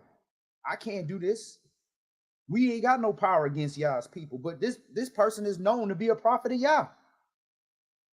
And what's interesting is that he's from Mesopotamia. Let's just look at this real quick, right? So Balaam is from Mesopotamia, and his name literally means not of the people. Could that mean that he was in Mesopotamia or he was in Babylon and not being Babylonian? Could he have possibly been an Israelite that was in that area? Possibly. All right. Let's go on to Numbers chapter 23. I just wanted to look. I thought that was very interesting. It also could mean that he was possibly an Amorite. I mean, not an Ammonite. All right. So we're going to go to chapter 23 of Numbers. Bamidbar, chapter 23. And then we're going to read 24. And then we have one more for the conclusion. Verse 1. And Balaam said unto Balak, build me here 7 altars, and prepare for me 7 oxen and 7 rams. And Balak did as Balaam had spoken. And Balak and Balaam offered on every altar a bullock and a ram. And Balaam said unto Balak, stand by your burnt offering, and I will go. Peradventure Yah will come to me, and whatsoever he shows me, I will tell you. And he went to a high place. And Elohim met Balaam. So what are these high places? Could these so-called high places, could they be pyramids? And Elohim met Balaam. And he said unto him, I have prepared 7 altars, and I have offered upon every altar a bullock and a ram. And Yahweh put a word in Balaam's mouth and said, return unto Balak, and thus you shall speak. And he returned unto him, and lo, he stood by his burnt sacrifice, he and all the princes of Moab. And he took up his parable and said, Balak, the king of Moab, had brought me from Aram. See, Aram is Syria. Aram is Syria. So remember these names. Aram is Syria. Out of the mountains of the east, saying, come, curse me, Yaakov, and come, defy Israel. How shall I curse whom Elohim has not cursed? Or how shall I defy whom Yahweh has not defied? For from the top of the rocks I see him, and from the hills I behold him. Lo, the people shall dwell alone, and shall not be reckoned among the nations. So right here is another one of the reasons why we call the nations Gentiles, Goyim. And literally Goyim just means nations in Hebrew. But we call them the Goyim, the nations, is because we are not reckoned among the nations, because we are the nation. We're set apart. That's why we are not considered Gentiles. Verse 10. Who can count the dust of Yaakov and the number of the 4th part of Yasharal? Let me die the death of the righteous, and let my last end be like his. And Balak said unto Balaam, what hast you done unto me? I took you to curse my enemies, and behold, you have blessed them altogether. And he answered and said, must I not take heed to speak that which Yahweh has put in my mouth? And Balak said unto him, come, I pray you, with me unto another place, for where you may see them, you shall see but the utmost parts of them, and shall not see them all, and curse me them from there. And he brought him into the field of Zephonim, to the top of Pisgah, and built 7 altars, and built a bullock and a ram on every altar. And he said unto Balak, stand here by your burnt offering, while I meet Yahweh yonder. And Yahweh met Balaam, and put a word in his mouth, and said, go again unto Balak, and say thus. And when he came to him, behold, he stood by his burnt offering, and the princes of Moab with him. And Balak said unto him, what has Yahweh spoken? And he took up his parable and said, rise up, Balak, and hear, hearken unto me, you son of Zippor. Elohim is not a man that he should lie, neither the son of man that he should repent. Has he said, and shall he not do it? Or has he spoken, and shall he not make good? And this is our strength. Yasharal, that's our strength right there. Yah said these words. That's our strength. He's going to confirm everything that he said. So when the nations come together and they make all these tumults and all these controversies and all these covenants together, it ain't going to change anything that Yah said is going to happen. So who cares what they say is going to happen? Care what Yah says is going to happen. So you can know what's going to happen to you and what's not going to happen to them and what is going to happen to them. Verse 20, behold, I have received commandments to bless, and he hath blessed, and I cannot reverse it. Behold, he have not beheld iniquity in Yaakov, neither has he seen perverseness in Yasharal. Yahweh is his Elohim. Yahweh his Elohim is with him, and the shout of a king is among them. Elohim brought them out of Mizraim. He has, as it were, the strength of a unicorn or whatchamacallit, a ram. Surely there is no enchantment against Yaakov, or a rhino, Surely there's no enchantment against Yaakov, neither is there any divination against Yasharal. According to this time, it shall be said of Yaakov and of Yasharal what Yahweh has wrought. So what Yah says is going to happen to us. They can make all the councils they want. They can do all the things they want. It ain't going to change. Behold, the people shall rise up as a great lion and lift up himself as a young lion. He shall not lie down until he eat of the prey and drink the blood of the slain. And Balak said unto Balaam, neither curse them at all, nor bless them at all. But Balaam answered and said unto Balak, told not I you, saying, all that Yahweh speaks, that I must do? And Balak said unto Balaam, come, I pray you, I will bring you into another place. Peradventure it will please Yah, that you may curse me them from there. And Balak brought Balaam to the top of Peor that looks towards Yeshimon. And Balaam said unto Balak, build me here 7 altars, and prepare here me 7 bullocks and 7 rams. And Balak did as Balaam had said, and offered a bullock and a ram on every altar. So keep in mind, let's remember all these places. All right, so we're at Numbers, but remember chapter 24, and we're going to start this at verse 1. And now he's getting into he's about to give us the good stuff now. This is the prophecies now of our time, of our latter time. This is being told way back when we dwelling in tents. What was to happen in our time and the nations that are going to be involved, so that in the latter days we not fooled thinking these people cool with us, these people are under control by these people. Nah, Satan cannot cast out Satan. Numbers 24 and verse 1.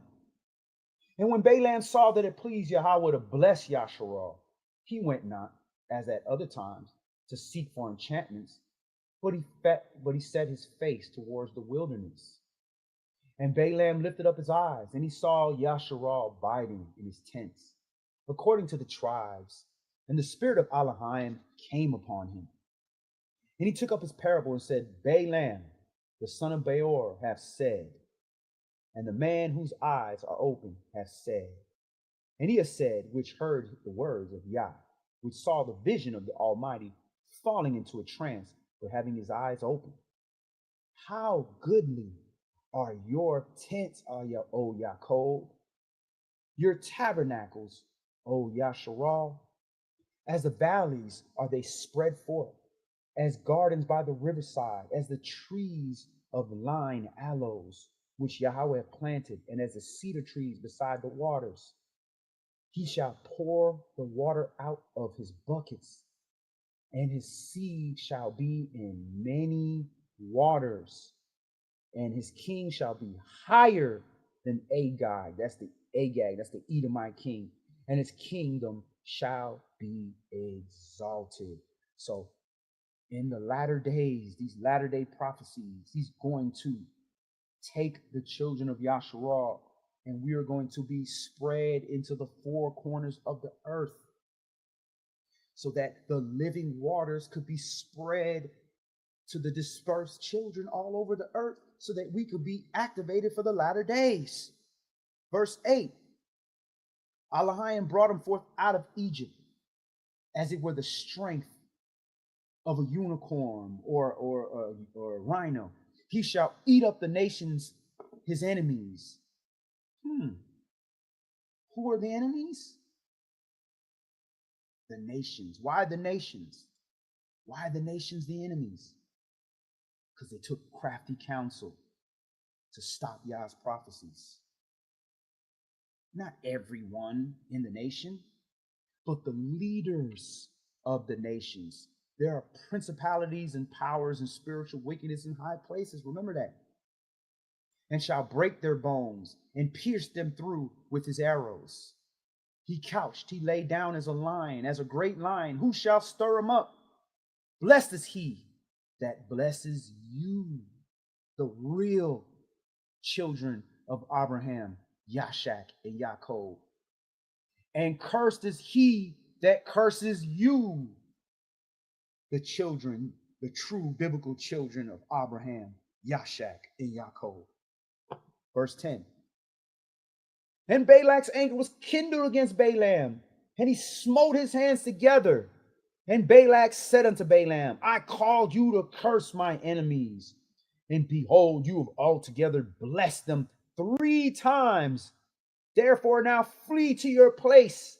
I thought to promote you unto great honor, but lo, Yahweh has kept you back from honor. And Balaam said to Balak, spake I not also to your messengers, which you sent unto me, saying, if Balak give me his house full of silver and gold, I cannot go beyond the commandment of Yahweh to do either good or bad of mine own mind. But what Yahweh says shall I speak. And now, behold, I will go to my people. Come therefore, and I will advertise to you what this people shall do to your people in the latter days. What Israel gonna do to Moab and all those nations, right, that he gonna talk about. And he took up his people and said, Balaam, the son of Beor, has said, and the man whose eyes are open has said. He has said, which heard the words of Elohim and knows the knowledge of the Most High, which saw the vision of the Almighty, falling into a trance, but having his eyes open. I shall see him, but not now. I shall behold him, but not near. There shall come a star out of Yaakov, and a scepter shall rise out of Yasharal, and shall smite the corners of Moab, and destroy the children of Sheth. And I believe Sheth, that is the Egyptians. All right, let's take a look.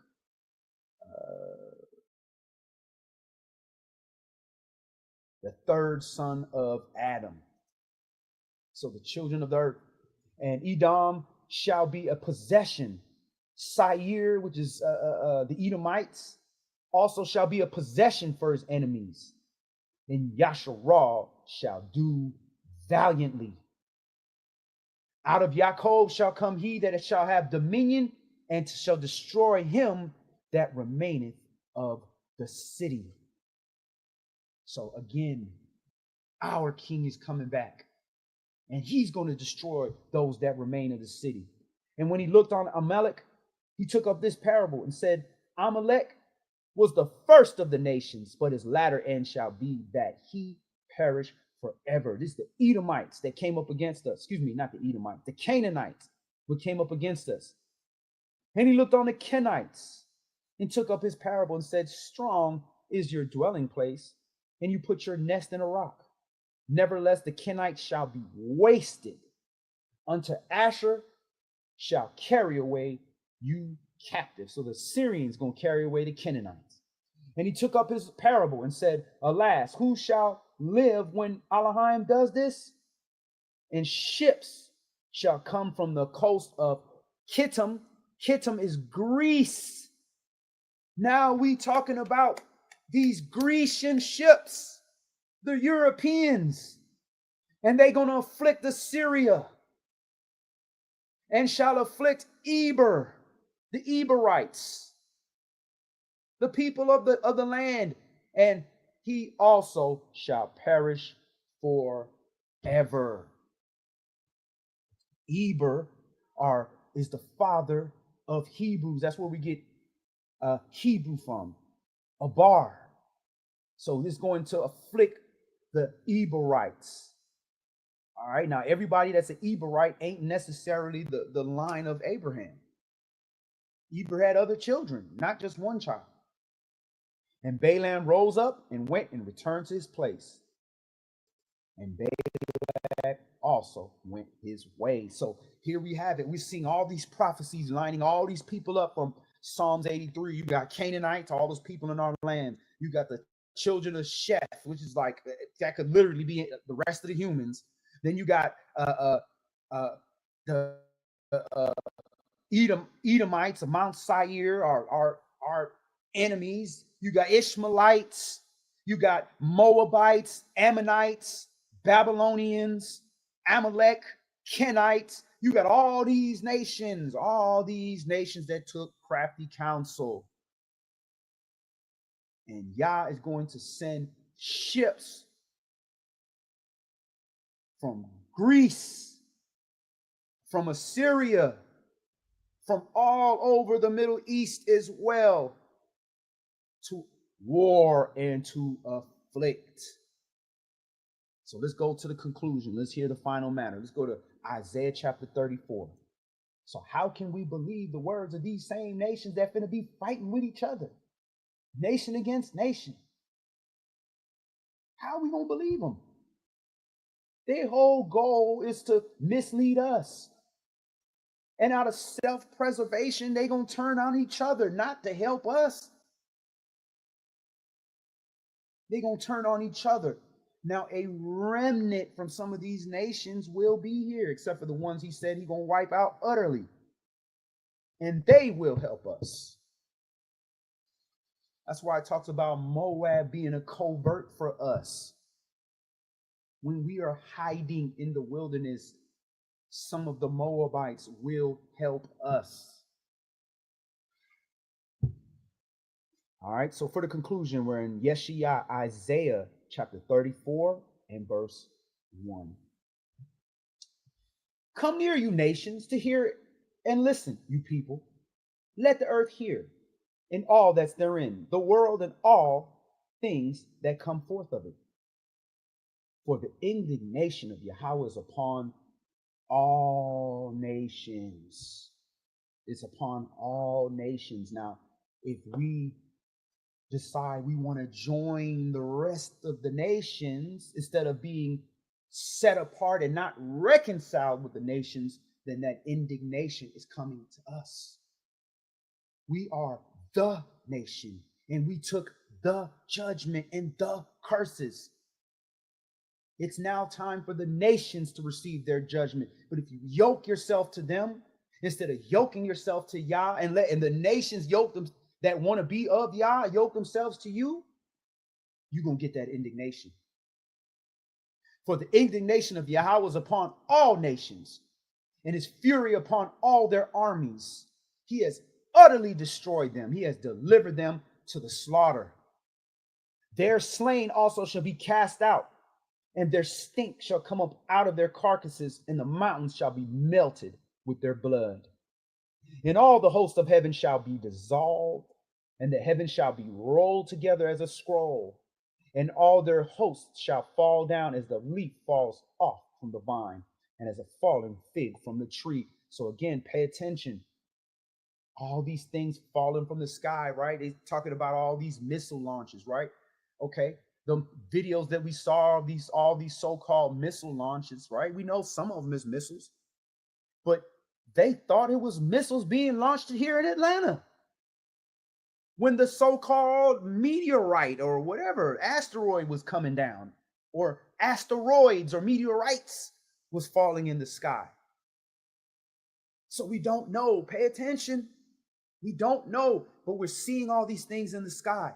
The only way we cannot be fooled is following the order of Scripture. Verse 5, for my sword shall be bathed in heaven.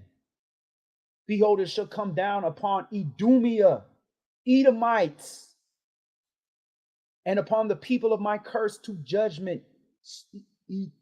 Idumea, Edom, Esau, Esau-D. Put these things together.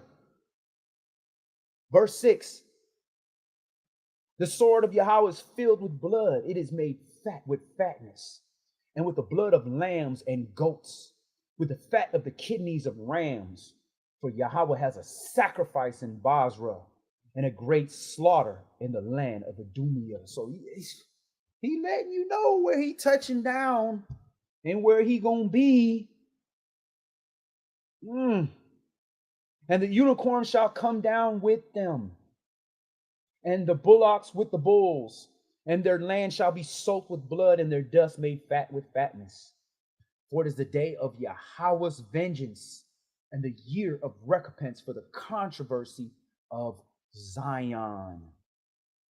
The controversy. What is this controversy of Zion? How do they know there's a controversy in Zion back in Isaiah's time? Because you got people in the land claiming to be the people of the land that are not. You got a whole world full of nations taking crafty counsel together to cut off the people of Zion. That's the controversy. Verse 9, and the streams thereof shall be turned into pitch, and the dust thereof into brimstone, and the land thereof shall become burning pitch. It shall not be quenched night nor day. The smoke thereof shall go up forever. From generation to generation it shall lie waste. None shall pass through it forever and ever. But the cormorant and the bittern shall possess it. The owl also and the raven shall dwell in it. And he shall stretch out upon it the line of confusion and the stones of emptiness. They shall call the nobles thereof to the kingdom, but none shall be there. And all her princes shall be nothing. And thorns shall come up in her palaces, nettles and brambles in their fortresses thereof. And it shall be a habitation of dragons and a court for owls. The wild beasts of the deserts shall also meet with the wild beasts of the island. And the satyr shall also cry to his fellow. The screech owl also rest there, and find for herself a place of rest. There shall the great owl make her nest, and lay and hatch, and gather under her shadow. There shall the vultures also be gathered, everyone with her mate. So every ravenous beast and all the flesh-eating, unclean animals, that's where they're going to be, because they're going to be eating all the dead. Seek you out of the book of Yahweh and read. Seek you out of the book of Yahweh and read. No one of these shall fail. None shall want her mate. For my mouth it has commanded, and his spirit it has gathered them. Always bet on black, like Wesley Snipes say. Always bet on Israel. He has cast a lot for them, and his hand has divided unto them by line. They shall possess it forever. From generation to generation shall they dwell therein. Hallelujah. So again, these are the prophecies that Yah has given us in more than enough time for us to study these things, for these things to be unfolded in the latter days. Just like the picture in this class, they're sitting together and they're coming and they're making these decisions. They even tell you United Nations and NAFTA, North Agreement and Free Trading, They got all these organizations, the World Health Organization, the CDC, and now they got the new one, Chrislam, Christianity and Islam, all together. They're making these crafty councils. These are things you can look up. They got the Abraham contract. Look that up as well. They have all these things, the things that they agreed to take away our nationality, where we became black. If you look up the term black, black is an old English word which literally used to mean white people. Then they changed that to somehow mean negative things, evil, wickedness, this, that, and other. Then it was changed from that into black people, which is melanin people. And when you look up the word black, it is synonymous with Christian. And if you're a Christian, that implies that you don't have a nationality and you are not a people. They had to consent to these black laws. You got to look at it. There's a law code of black laws. Look these things up. This is all conspiracy, these maritime laws and these corporate laws and private law and public law. This didn't just happen in one place. The whole world had to agree on the so-called federal bank, central banking system, right? How can it be federal if it's owned by a private family? One consent. So again, they talking this peace. Everything is good. They fixing it. Prepare for war, children of Yasharal. The war is not in the active battle face, at least in my front door, but every time you go outside, you in war territory.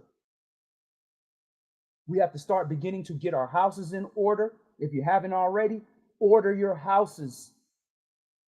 Priests of Yasharal, men of Yasharal, Melachim, kings. You need to get your house in order. Mashiach about to show up. When he comes show up and your house out of order, how you think he gonna deal with that? You think he gonna go punish your wife? He coming for you because your house out of order. How you gonna go to war and leave your house out of order? How is it gonna maintain?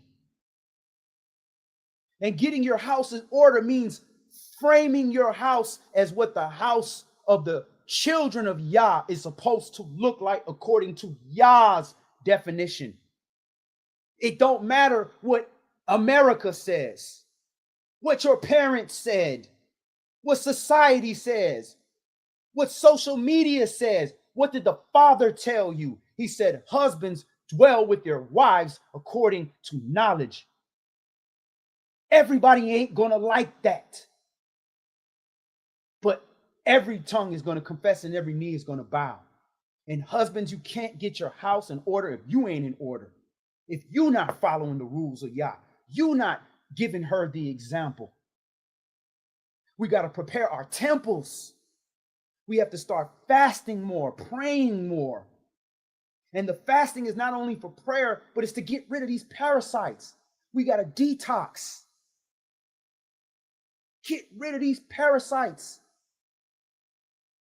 Harvard, we posted this on Israelites Gathering. We sent this out on the app. Harvard finally admitting that parasites cause mental illness. They even pinpointed the exact parasite that's causing an exact mental illness. They've been warring on us. You think they didn't know that? But if you can heal these things with things that kill parasites, like soursop, like okra, things that kill like papaya seeds, wormwood, blackroot, all these different things kill parasites. If they can just kill that, you can grow that in your garden. How they gonna make money with their oil? Why oil? Because all the medicines they give out now are petroleum based. That's how Rockefeller made his oil money. Fix your body. We have to get in shape. If you can't walk 10 miles, how are you going to walk 10 miles carrying your children, carrying your goods, carrying an injured wife or spouse, carrying your weapons? You can't even walk down your property to get your mail. We have to get in shape. We have to have better relations with our brothers and sisters. Who outside of your congregation do you know that's an Israelite? Who do you know outside of your house that got weapons that you can trust? Where are you going to get your food when Walmart and that stuff closed down? Who are the farmers you can trust? Who are the farmers that you can help protect when the government tries to take their stuff under the Anti-Hoarding Act? Get connected with your community. Make sure you got holy garments. Make sure you got fringes. Make sure you got things to identify yourself as the children of Yasharal. Look like the children of Yasharal, so the rest of the world who's looking for the real children of Yasharal can know them. Admonish, rebuke, in love your brothers and sisters and the nations should the opportunity come. We are on the preface of our big brother returning, but he ain't gonna return until we go through our part. So that's all we're gonna do today. Yah's will, we'll see you again for next Shabbat. Again, we're Israelites Gathering. If anybody has any last questions or comments, you can go ahead and post now. If not, you can email us at info@israelitesgathering.com or on our app, which is Israelites Gathering, which is free, which you can get on the App Store or on Google Play. Again, get your houses in order, brothers and sisters. This is a real war going out here. These demons are flying out here. All these so-called things falling from the sky these are spirits falling from the sky, brothers and sisters. Don't get confused. And they looking for hosts. And again, the evil spirits did not want to leave your coasts. They want to stay in your land because the crafty counsel is against you. So that's all we're going to do today. Yah's will, we'll see you next Shabbat. Again, we are working on our documentaries behind the scenes. So Yah's will, we'll be able to present some new stuff for you. So until then, everybody enjoy their Shabbat. Shabbat Shalom, y'all.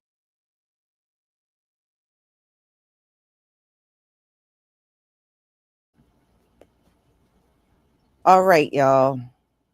Yeah, that was a good lesson. I do agree with that. Definitely. So, it's amazing how, when he was talking about evil spirits, I've been feeling them a lot. And here's the thing, I've been pretty accurate on these things. I think the Most High has heightened my senses because there were other instances where somebody would just come around me and I'm like, let me get away from this person. I could feel the evil on them. I don't know if any of you do that, but I can pick up, and it doesn't matter if they're in person or online, I can always pick up on it.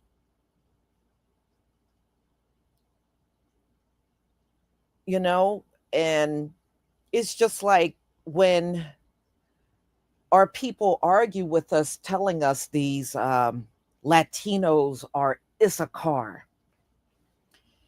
And I don't know about you, but even when they're talking on video, I know damn well those are not our people because I can even feel the wickedness on them. And there's no way I would feel that way if they were our brethren. I wouldn't feel that way about our brethren, you know?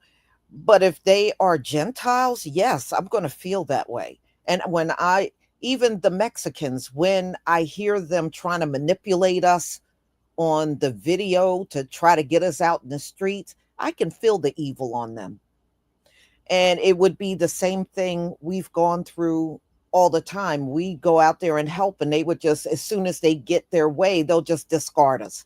Well, we're done with that. We're not going to be doing that no more. Mm-mm. And no, you know, they're going to learn. I think somewhere along the line, all of the, because the natives are now calling for us. I went out on TikTok this morning, and there's a couple of new Native American videos out there of, because ICE is going on to the reservations, and now they're crying for us to stand up for them. I thought y'all were the real natives. You see how much is being revealed in these last days.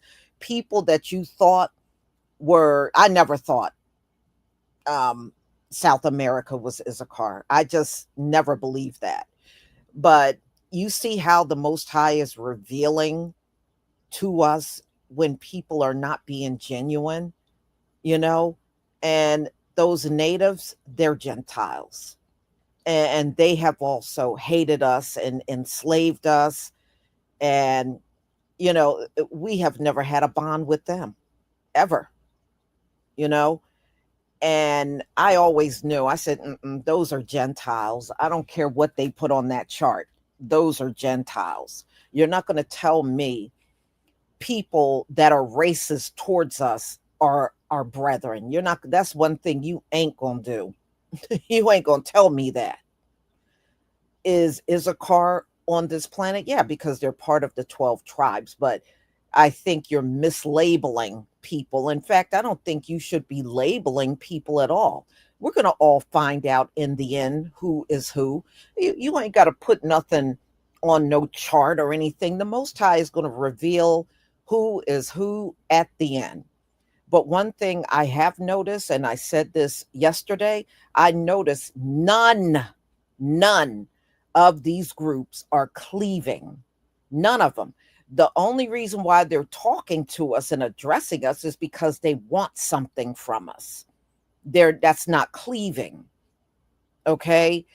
And now I see what the Most High means when he said it's going to be almost like a rarity for you to run into these Gentiles that want to cleave onto us. But what we're seeing right now in this country, we're not seeing 1 ounce of cleaving from any of these groups. And that just right there tells you they're condemned. And it's pointless going out in the streets for them because they're not our people. And number two, you can pick up on the fact that they're never going to cleave to us. I pick up on it. They're not going to cleave to us because they're Gentiles. They have nothing to do. Come on, what else can they be with 70% of Spanish blood? That's a Gentile. Okay, that's a Gentile.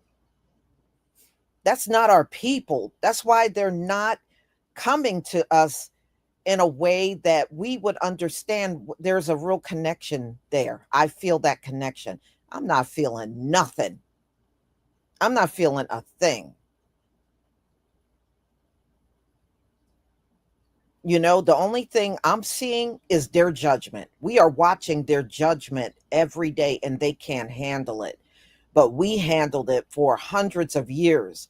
They have handled this for a short period of time and they're already falling apart. Now, the Most High said all these Gentiles are going to get double. Shoot, they ain't even get to that part yet. So what are they going to do when they get double? Unbelievable. But pay attention to the actions of the people, not the words and not what's on some chart.